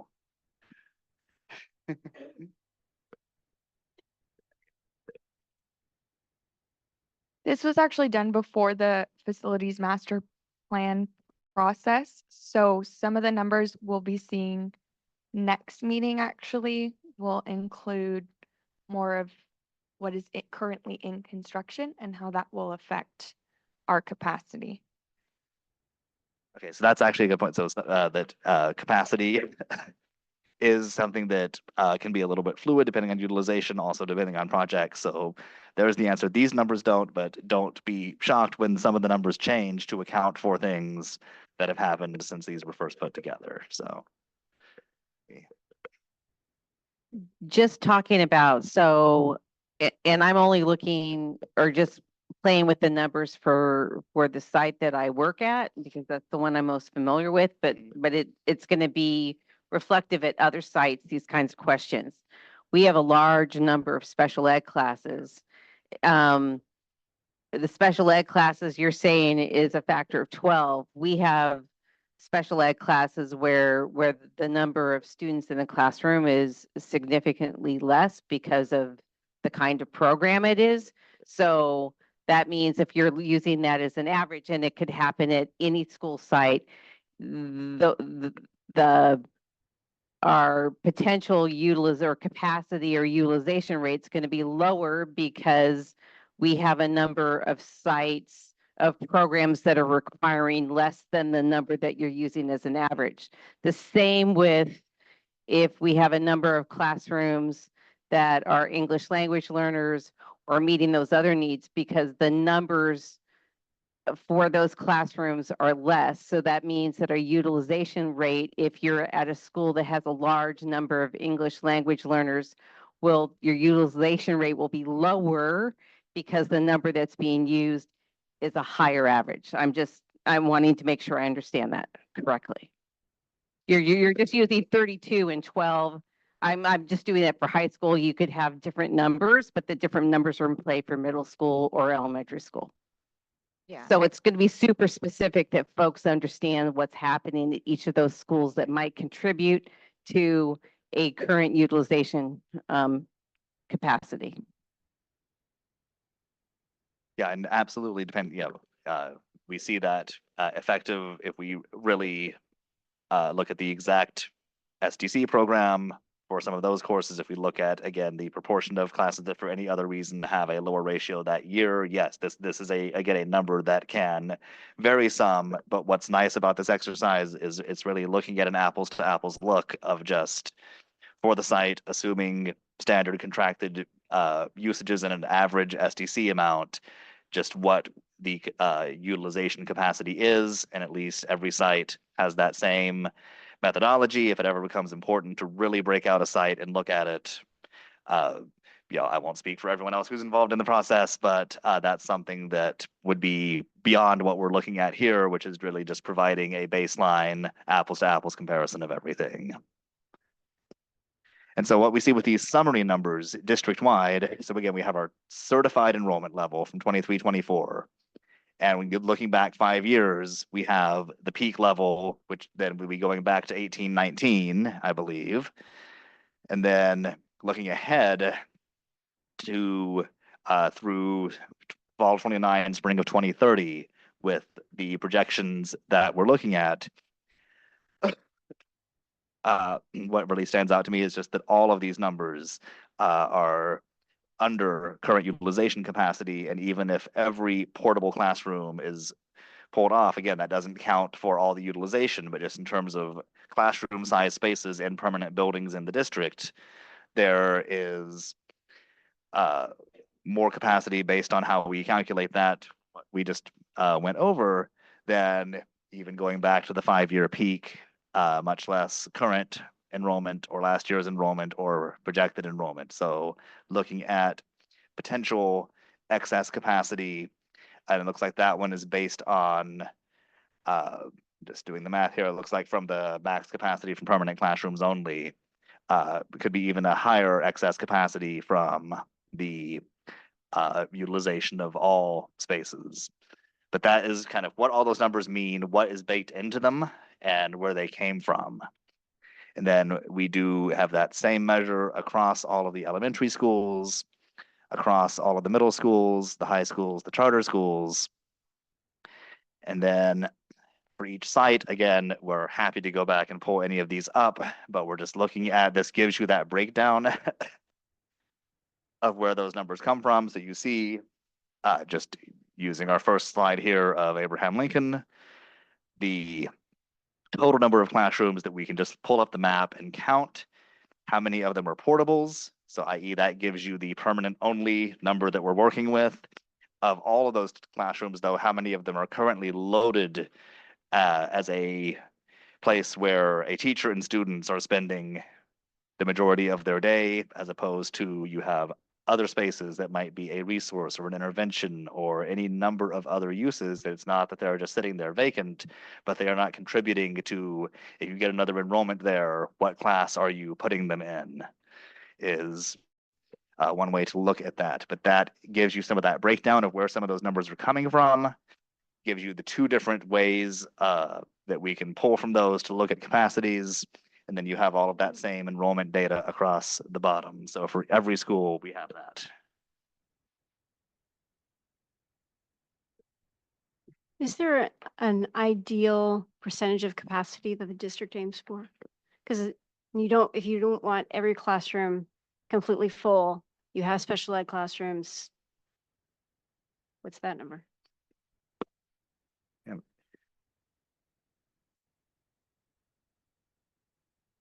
Sorry, don't have that one off the top of my head, but it is actually included in the facilities master plan. It talks about the percentage of that because we want to leave space also in case we do see an influx. There's a lot of different things with that. So it was taken into consideration. And we do have a percentage when we look over the scoring matrix that we're looking at, which is 70% is the number that we're using for that, Yeah, because no, that's a great point, because the handful of districts I work with that are seeing aggressive growth, that's really their concern of there's how many kids can we squeeze in if we have to versus what's our really more ideal functioning level. And so I'm glad that that's accounted for and defined. We have another entry. Oh, yes. This is partly for clarifications.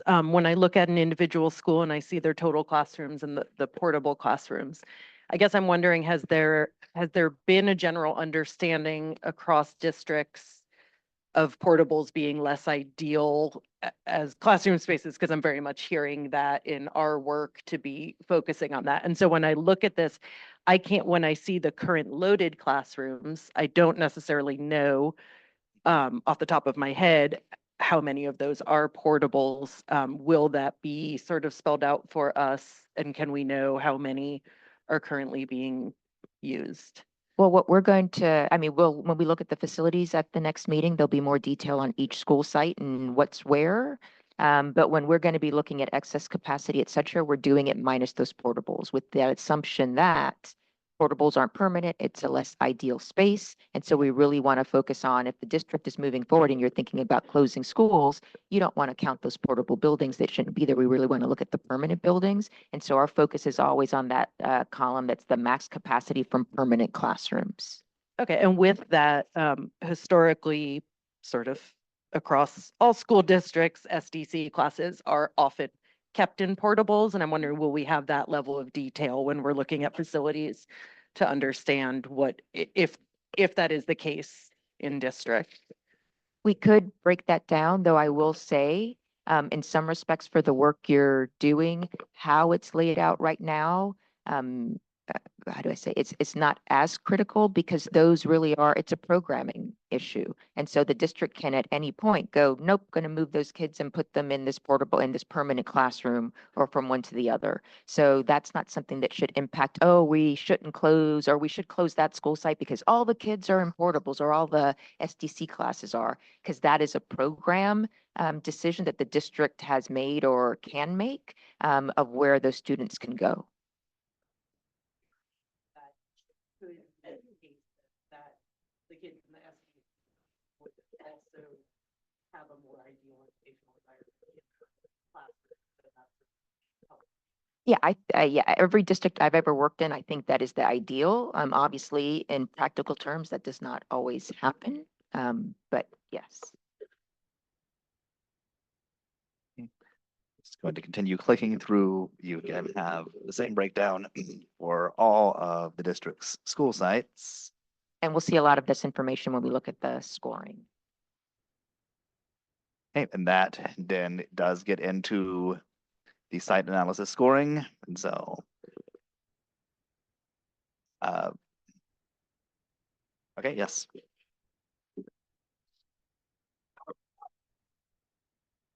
I need help in understanding, and I'm not sure if this is what you were asking. But so if you were to look at Santa Rosa High School has a total of 96 classrooms. Is that permanent classrooms plus the 25 portables, which gives you 96, or is that 96 plus 25? Yeah, that is 96 total classrooms, of which 25 are portables. Okay, and then of those, only 82 are being used? Correct. And so what that tells you, I mean, just without having the map in front of me to see exactly how that breaks down, but that by default, you know, some of those portables are being used as classrooms because you would only have 71 permanent spaces, but you have 82 loaded classrooms. So you, on that site, you definitely have some portables that are being used as classrooms. Suggesting that you have portables that are not being used. Potentially. And that's where you would really have to look at the map. And that's the kind of thing that does shift at least a little bit, almost inevitably from year to year of exactly, you know, what room, yeah, at the elementary schools, it's what room is being used for what grade. At the high school, it's which rooms are full-time teaching stations and which ones are just for any other use. But what we don't know is all 25 of these portables might be used as classrooms. That's not likely, but at least we know at the very, very least 14 of them would have to be to get from the 71 permanent rooms up to 82 total utilized rooms. And I will note, and I don't know this because I haven't looked at those maps either, it's possible that all the portables are being used and it's permanent classrooms that are being used for something else and not as classrooms. So just all that's telling you is that there are 14 classrooms, portable or permanent, that aren't being used. And then the projected percentage of capacity, which is 85%, is that subtracting the portables based off the based off the master plans, like that all portables had to go? So we would not take into account any portables when looking at this 85%. Correct. Okay, thank you.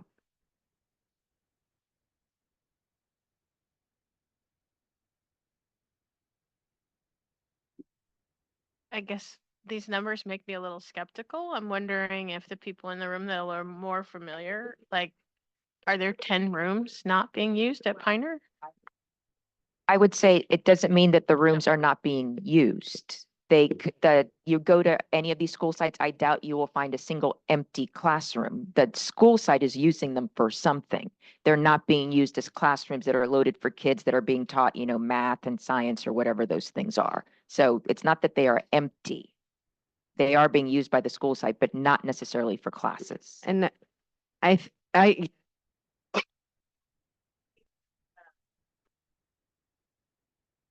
I'm off. Oh, there we go. Sorry. I think that it's not a idea of like frustration. When I look at the Piner numbers, and I'll speak to Piner because I work at Piner, our utilization capacity says 1,700. That's insanity. That would never happen. And so, but then you take in like the fit lab and the gym space and the SADI, all of the things that we have on our campus. If you were to make a classroom out of every single one of those spaces, then yes, you'd get to 1,700, but that's not realistic in a school.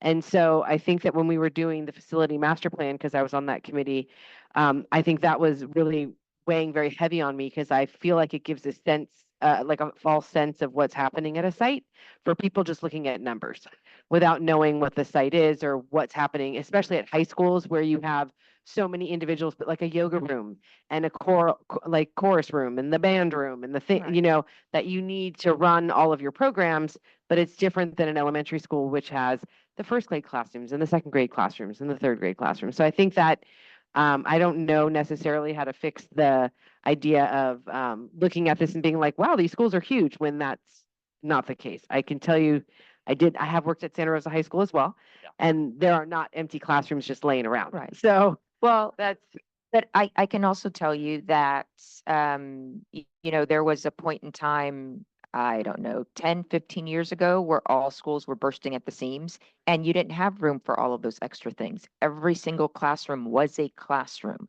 And because the declining enrollment has been happening and those spaces have been opening up, schools have been using them for other things. And yes, you can make the argument, but oh, you want to keep those. They provide, other supports and things for students, et cetera. But technically they were built for, and when things were, you had, that peak, they were all being used as classrooms. And so it's.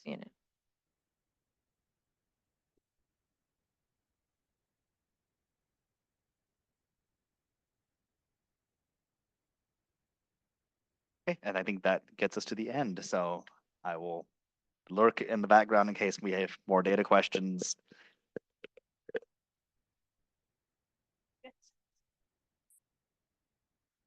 So just a comment before we move to the next agenda item. So the next agenda item will be the scoring criteria, but just a comment for public comment. We have the potential for public comment at the end of each agenda item. In general, there's blue cards that you can fill out in the back to put in public comment for each agenda item. Sounds like we have no blue cards for the last agenda item. So we're going to move on to the scoring analysis, and then we'll check in on public comment again after that. Okay, so as I mentioned when we started, there was, and as we looked at last time, there were 6 criteria that went along with the demographic analysis. And so based on that information that was provided, and you're being handed out copies, that the criteria and that information was completed. And so we're going to kind of walk through how that works, and answer any questions that you might have on that piece of it. And it will be easier for me since it's in Excel to do this. Okay.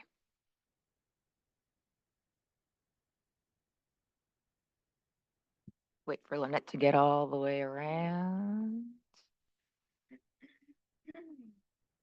So the first criterion that we were looking at was school enrollment is low and projected to remain low. This is to Janelle, to your question about that percentage. So we're looking at if the enrollment is 70% of capacity, and again, we are including considering special day classes. So we use those averages, but the idea here is that the enrollment that's being shown shows projected enrollment in 29-30. someone was asking about, we're using outdated data. We're actually looking forward to where it is, because when you're talking about facilities and capacity, you're not making those decisions based on what's happening in this moment. You're always looking ahead to see how that's going to work. The capacity number is the current loaded capacity. So that's where it's taking into consideration special education classes and other classes that may be loaded at a shorter ratio or, smaller ratio, because you don't want to say there are, 200 kids at the school, but we know they're all special day classes. And so if you compare that, that capacity and those number of students to a school that has no special day classes, then you are, oh, okay. My bad. Hold on. Sorry, Zoom wasn't seeing my screen. Okay. Sorry about that for those on Zoom. That capacity is looking at how things are currently loaded versus if you look all the way over to the right, you have the permanent capacity, which is showing what all of the capacity is on that campus, without that information. And so what this is showing you is 2930 enrollments is the column, the capacity based on the current loading. So then that gives you the utilization ratio that you just saw in all of those slides. The scoring, what it's asking is, if the school is low and projected to remain low, so if the enrollment is 70% of capacity, then we're answering a yes to that, and it's getting a number 2. The thought being, if it's low in capacity and going to remain low, you want that higher on the list of schools to potentially consider for closure. Versus if it is actually above that threshold, then it receives a 1 because the utilization rate is higher. So that's the relative score that you see. The weighted score is then ranking those schools based on the highest score going to the school with the lowest enrollment of all of them, down to a 1 for the school with the highest enrollment. Again, the lower the enrollment at the school, the higher up. For this one criterion, and we're not looking at this in isolation, here's one of them, it's there. We have the elementary schools ranked from 9 down to 1, the middle schools, high schools, and then the charter schools at the end. And then the last 2 columns, because we wanted you to have that information, was what's that permanent capacity, and then what the utilization rate would be based on, again, not looking at any portable classrooms at all, just the permanent physical buildings that are on the campus. Yes, Erin.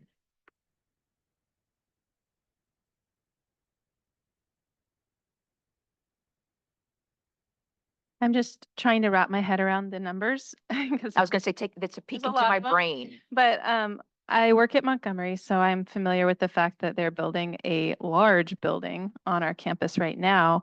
And so I'm trying to understand if we're ranked highest for underutilized, like low projection, underutilized capacity, why are we using the 2,000 number that includes portables?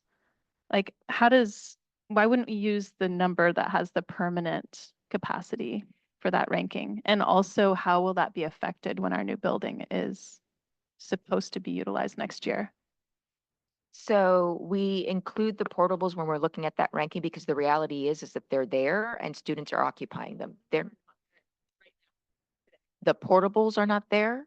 So I can check with staff and find out if that 2028 includes the ones that have already been pulled or not. And if they haven't, that can get updated. But the notion is that the ones that we're looking at, how the school site is the facilities that are on there right now and that are being used right now for those students. And then we have that permanent, those 2 last columns, because as we're thinking and looking forward to excess capacity, then we really do want to look at, okay, forget those portable buildings, pretend they don't exist. What is the school site going to look like without those portable buildings? And then how does that play? But that's another criteria.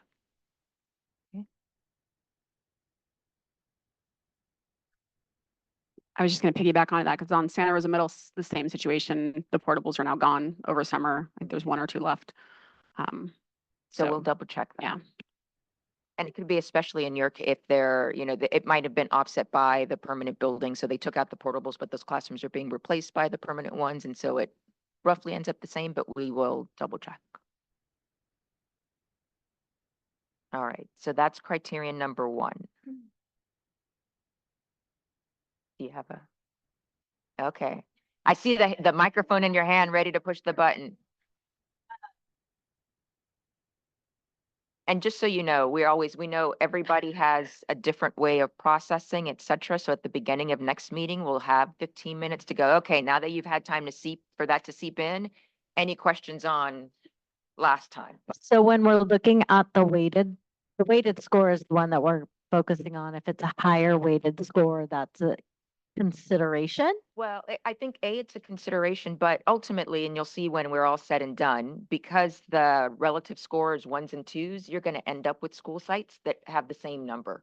They're all going to, you're going to have 5 of them that are a 13 or 4 of them that are a 20 or whatever that number is. And so we want the weighted score there to help when you're looking at 3 of them that the relative score is 13, then you can kind of see how they rank out by looking at that weighted score.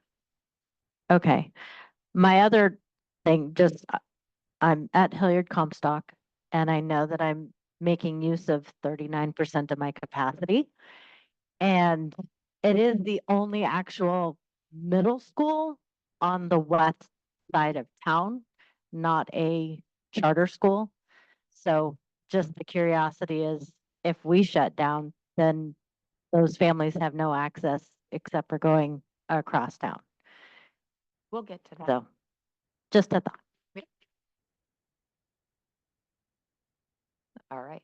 So criterion 2, demographically diverse population based on the unduplicated pupil percentage. So again, says the percentage of students that are eligible for free and reduced price meals, foster youth, or English learners. And again, a student can be all of those, but they're only counted once for this count.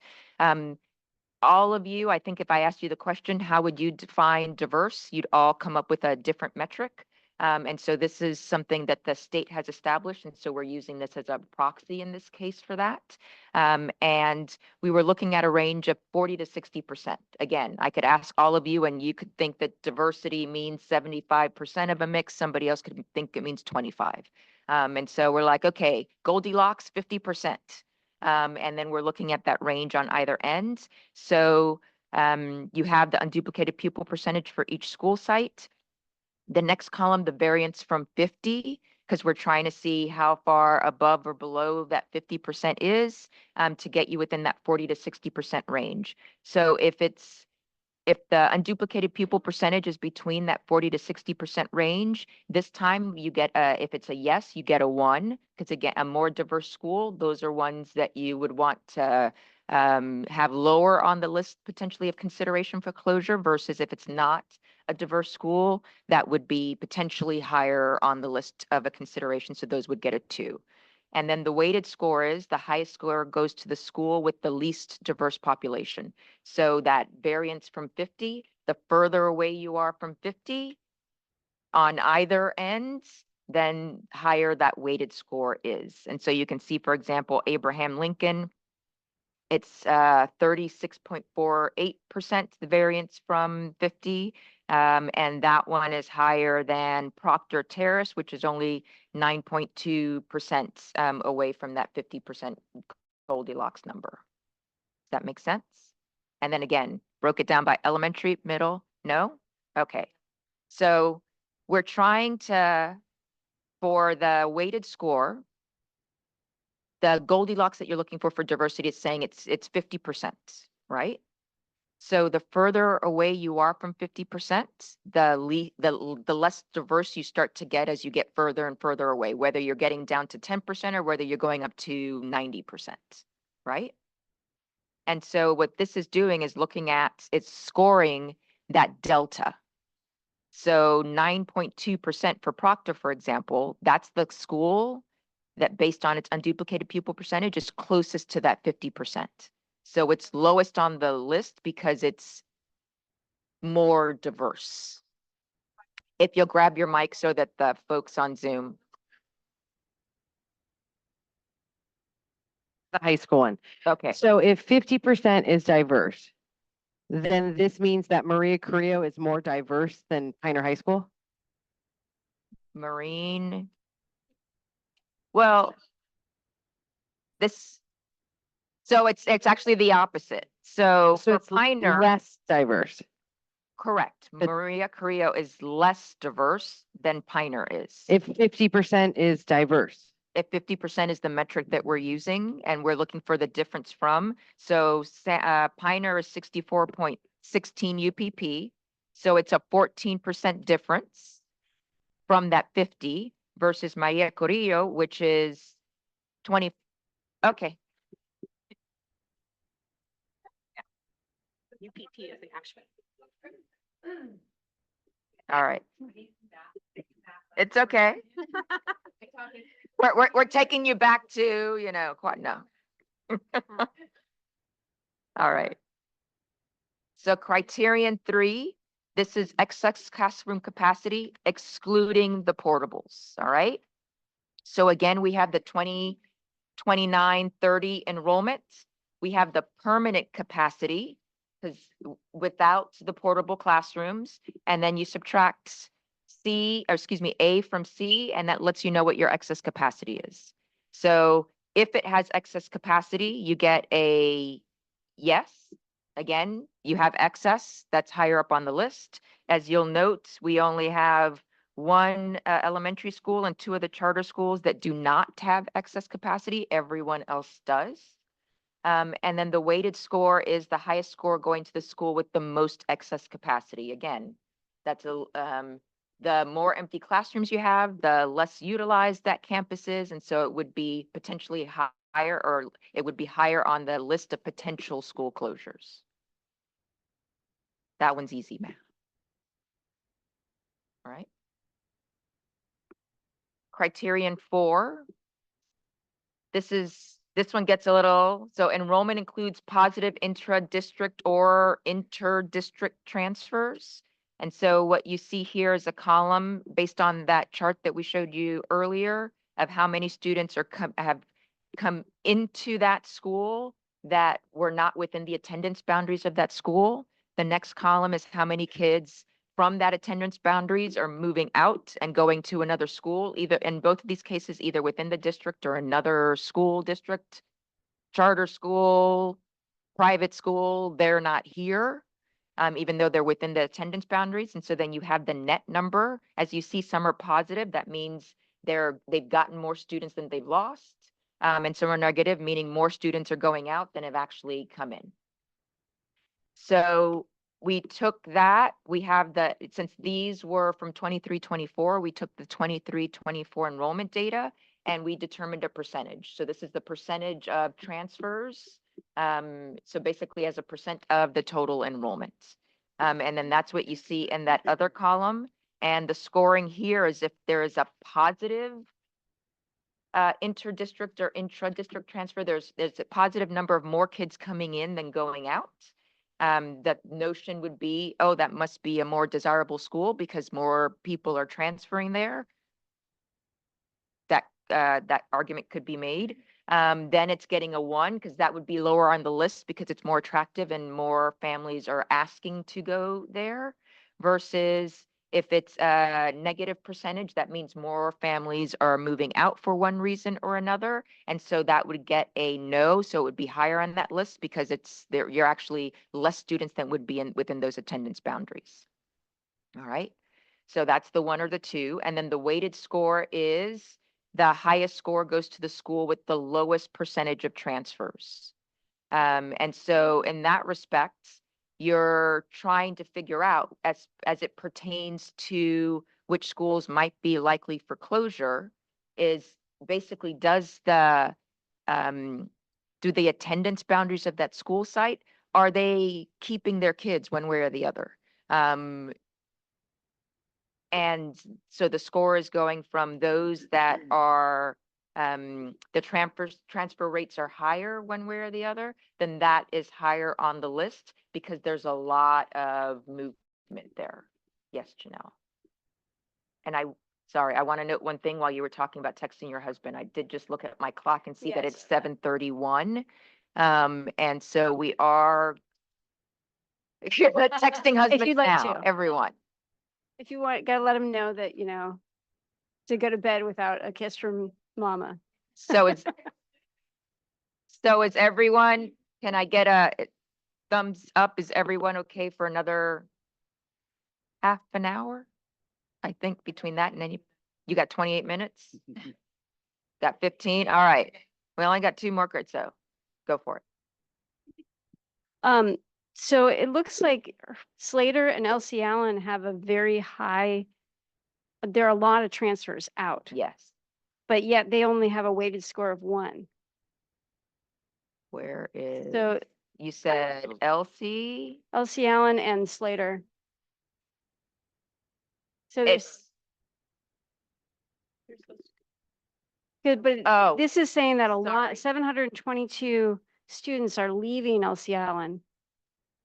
And only 83 are coming in. Is that, am I reading that right? At the top, it says that the most transfers give a lower number for this category. Right? Highest score goes to the school with the lowest percentage of transfers. Sorry, let me think about this. It's flipped. You said golf score wins? We're playing golf. If you lost 639, you would be ranked last. at the Right. highest school. Right. Because That's Yes. what I the understand. net loss is 640 kids almost. Yep. Not the zone. Right. Yeah. That's how I understand. Number 5. backwards. in that. Yeah, or up. There you go. I don't know what you're talking about. It is 5. We'll give you an, Slater's also the same. we'll give you, we'll update it. Yeah. Yeah. No, it's the same formula used, so I need to do it on all of them. So, yep. I ask about that. So if it's the higher percentage, that should be the higher number.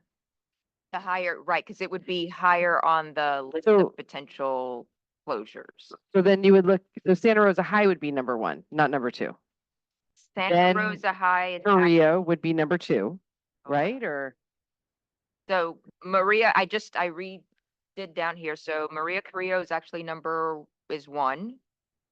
Then Piner is number 2.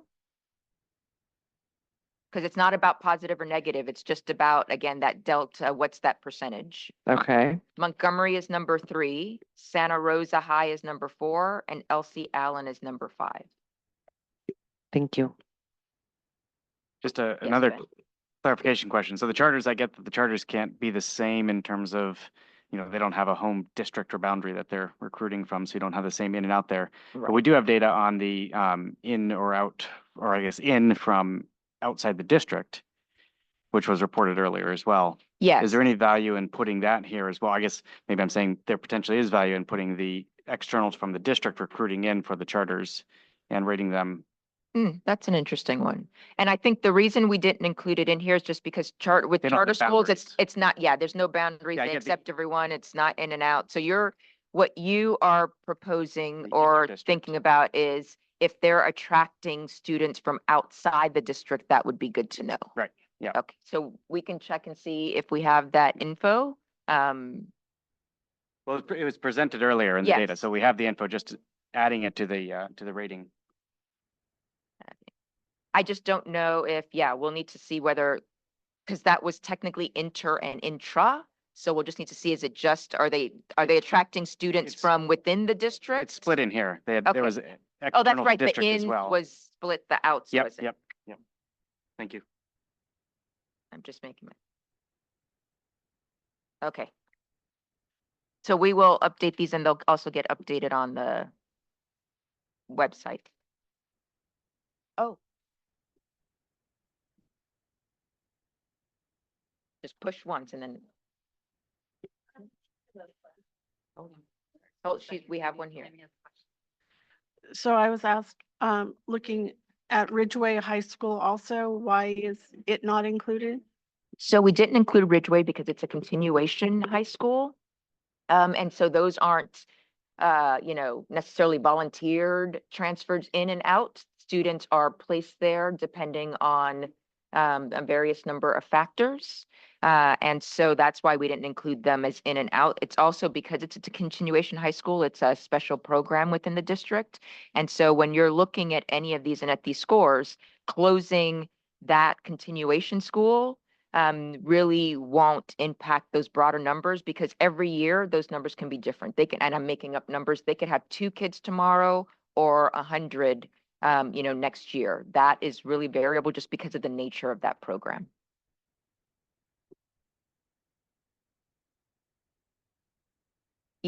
You're welcome.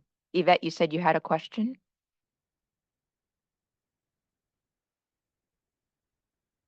So we're looking at the transfer percentage. So we're looking at that number to determine 1, 2, 3, 4, and 5. To determine the weighted score. Yes. Okay, and so based on that, then 1 is good and 5 is bad. I would say 1 would put you lower on the list of potential closures just for So this 1 is one good. metric. And 5 is And bad. 5, Okay. yes, is higher on that list. I just need what's good and what's bad. That's all I need to know. That's, there's nuances, good and bad. I don't want that. Just have 1 is good, 5 is bad. All right. Criteria number 5. This is that, again, excess classroom capacity, and we wanted to take away the intra and intra-district transfer conversation because those are not guaranteed. For a variety of reasons. A, they're not guaranteed because it really, that's parent by parent choice, whether or not they are going to move their students. And then also the fact that that really is a decision that is made by the board with board policies of how many students, whether it's going to release students or whether it's going to accept students. And so we did want to just provide that information of what this would look like. Taking out the intra and intra-district transfers. And so we also had to do a little bit of math here because the numbers that we have for inter and intra-district transfers were from 23-24.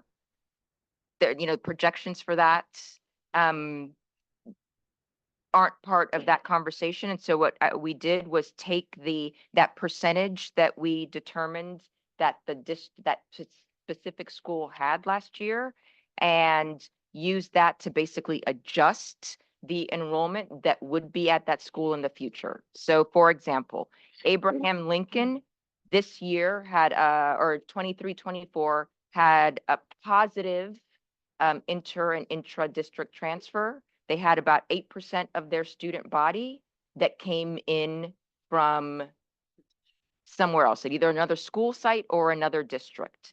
So in the future, if I want to say, okay, I need to take those students out, I basically subtracted that 8% and said, okay, if you took those kids off the table, then their enrollment would be 276 students. Versus Albert Biela, which they had a negative, they actually lost students last year. And so as I'm looking at it into the future, I want to give them credit for those students because we're saying, okay, in the future, those kids actually stick around. So what would it be if nobody, in this case, the net, nobody left? Does that make sense? So that's what that 2930 enrollment with transfers is. Again, we have the permanent capacity. And so then we're taking what's your excess capacity, looking at what's the permanent and what would that enrollment be, excluding those transfers either from within the district or outside of the district. So if there is excess capacity, taking that into consideration, again, they got a 2.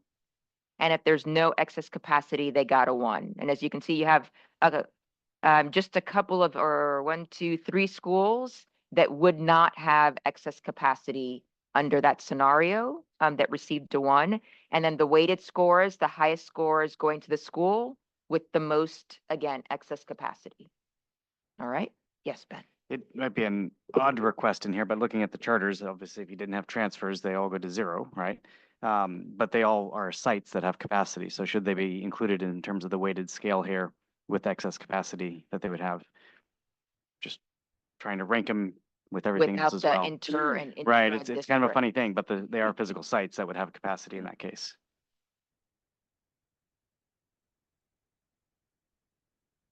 Excuse me, based on that question, I may be very confused right now, but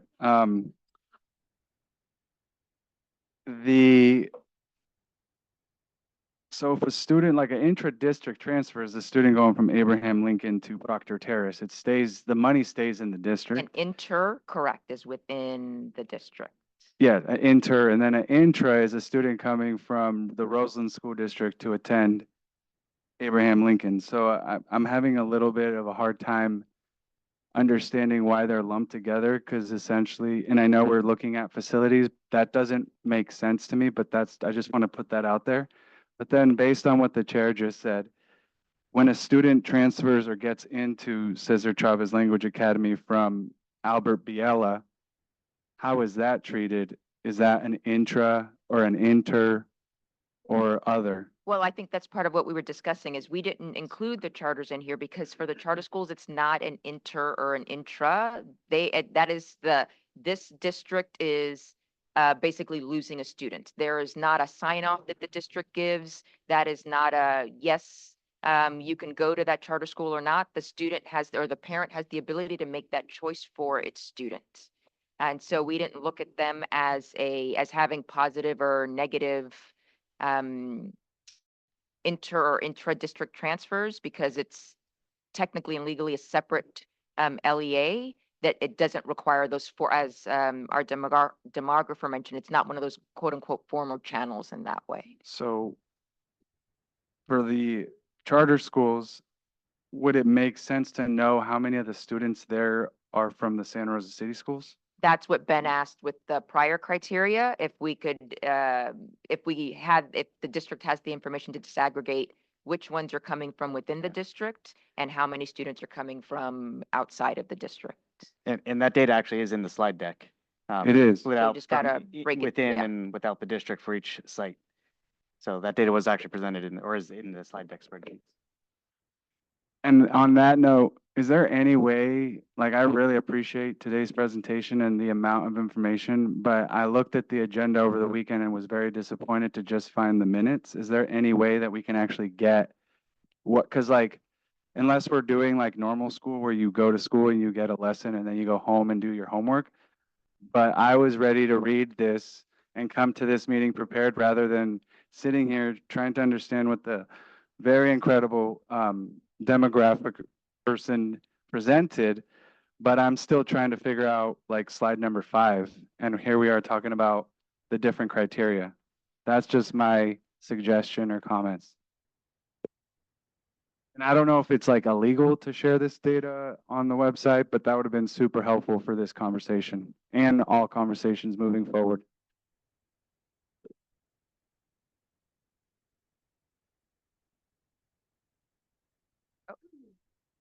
All right, 5. So the last one is criterion number 6.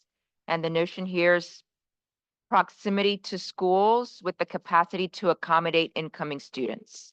So what we wanted to do is look at a school site, and if that school site were to close, the 3 closest schools and what their total capacity would be. So if you closed Abraham Lincoln, for example, would the 3 closest school sites have capacity within them to accommodate all of the students from Abraham Lincoln? Keep in mind that we're closing school. If you're closing a school, the district is going to have to redo the boundaries. And so it's not as simple as saying, okay, all these kids from Abraham Lincoln are automatically going to these 3 schools. But for these intents and purposes, the assumption would be they'd redraw the boundaries so that the students would be going to one of the nearer schools. And so what this did was using Google Maps, putting in the address for the 2 schools, saying what's the distance to drive from one school to the other school. And then we selected the ones that were the 3 closest and then took that capacity for each one of them and added it to determine what that total excess capacity is.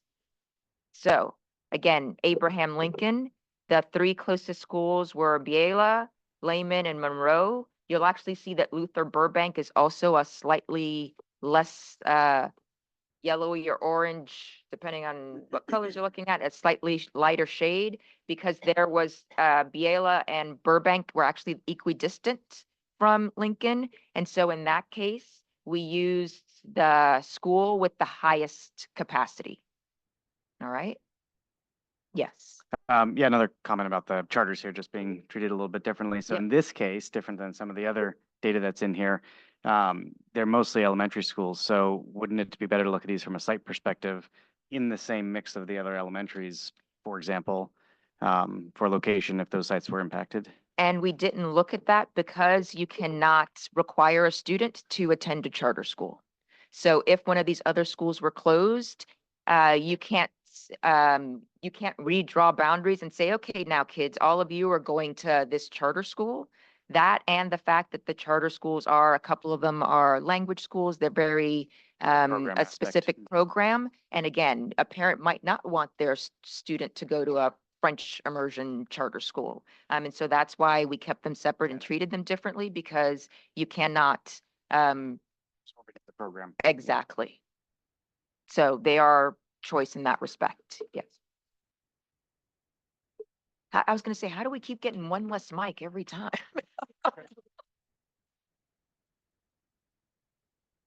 You mentioned that these were mapped using driving, and I just was curious if we know how different this would look if we were talking about public transportation. We did not look at public transportation. Okay, I just want to make sure that that's part of the conversation as well. Yeah. And really that you would think that that would come more from where the student is to, there might be a completely different bus line from home to one school, home to another school, than from school to school. So what we were just looking here is what are the three closest schools to that one? If that one were to close, these are the likely places one of those students would be. And so this is just strictly, it's less about the students getting from point A to point B than what's the capacity to absorb those students. And then, yes, something later that has to be talked about is, well, then how are these kids actually going to get to school? There's parents, buses. Because we can make inferences that if you might, a school may end up closer to where one Right. student lives, but And further, further but we from have to another one. really hold the ones that are coming from further Yeah. and taking public transportation. Yeah. Did you have a question, Andrea? Not a question, more so just are we able to get information on students who actually walk to school that live in? I can't remember if it's meeting number, I think it's meeting number 4. We're gonna look at that. Okay, thank you. We're good, or look at the breakdown. There's this many coming on school buses. There's this many that are, walking. There's this many that are coming on public transit, being dropped off by parents. Yep. So with this one, the score, yes or no. So if those immediate closest 3 schools can accommodate the students from the school that is potentially closed, they are getting the answer is yes. And that's actually higher on the list because, hey, there's some place for those students to go, versus no, the schools nearby can't accommodate all of those students, which means they'd have to go even further potentially. And so they were getting a no, which is a 1. And then the weighted score is the highest score goes to the school with the closest 3 schools with the highest available capacity. And so that you can see, for example, that Proctor Terrace, the 3 nearest schools have 1,009 seats among those 3. That's the highest available capacity. And so that one actually got the higher score, because if you were to close that school site, there's plenty of room within those 3 closest schools for those students to be dispersed to. Again, doesn't mean that's what's going to happen. Boundaries have to be redrawn, but for these purposes, that's what we were looking at. All right. So lots of data, lots of information, and we're going to keep doing this to you over and over and over again. Sorry. But as I said, I understand that we understand the comment about getting at least the presentations to you in advance. so that you have time to digest some of it, but we will take time at the beginning of the next meeting after the roll call, et cetera, to, if you have any questions to, about this as you've had time to look at it and kind of ponder, et cetera. All right? So for the next thing here, just a pause here real quick. Do we have any public comment to this agenda item before we move into non-agenda item public comment? Were there any blue cards?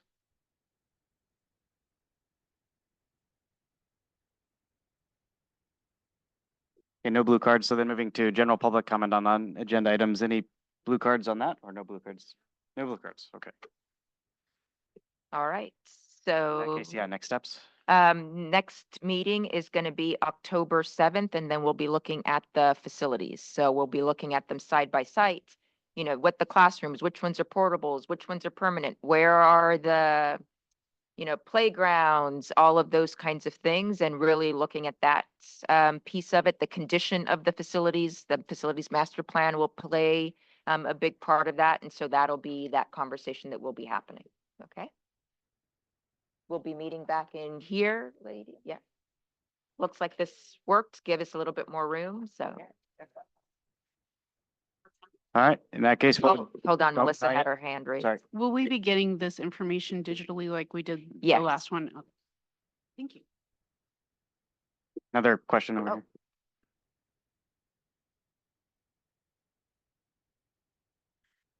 Last meeting, was it all digital so I can run my own copies? Because I was not here. Everything. So I do need, beautiful, thank you. Okay, if no other comments, then we'll adjourn the meeting 7:53. Perfect. right, thank Thank you.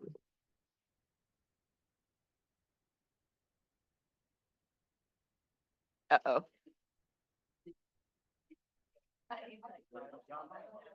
Yes, we will have that we always have a little bit of a debrief, and so we'll have that conversation tomorrow. You're like, something's going up.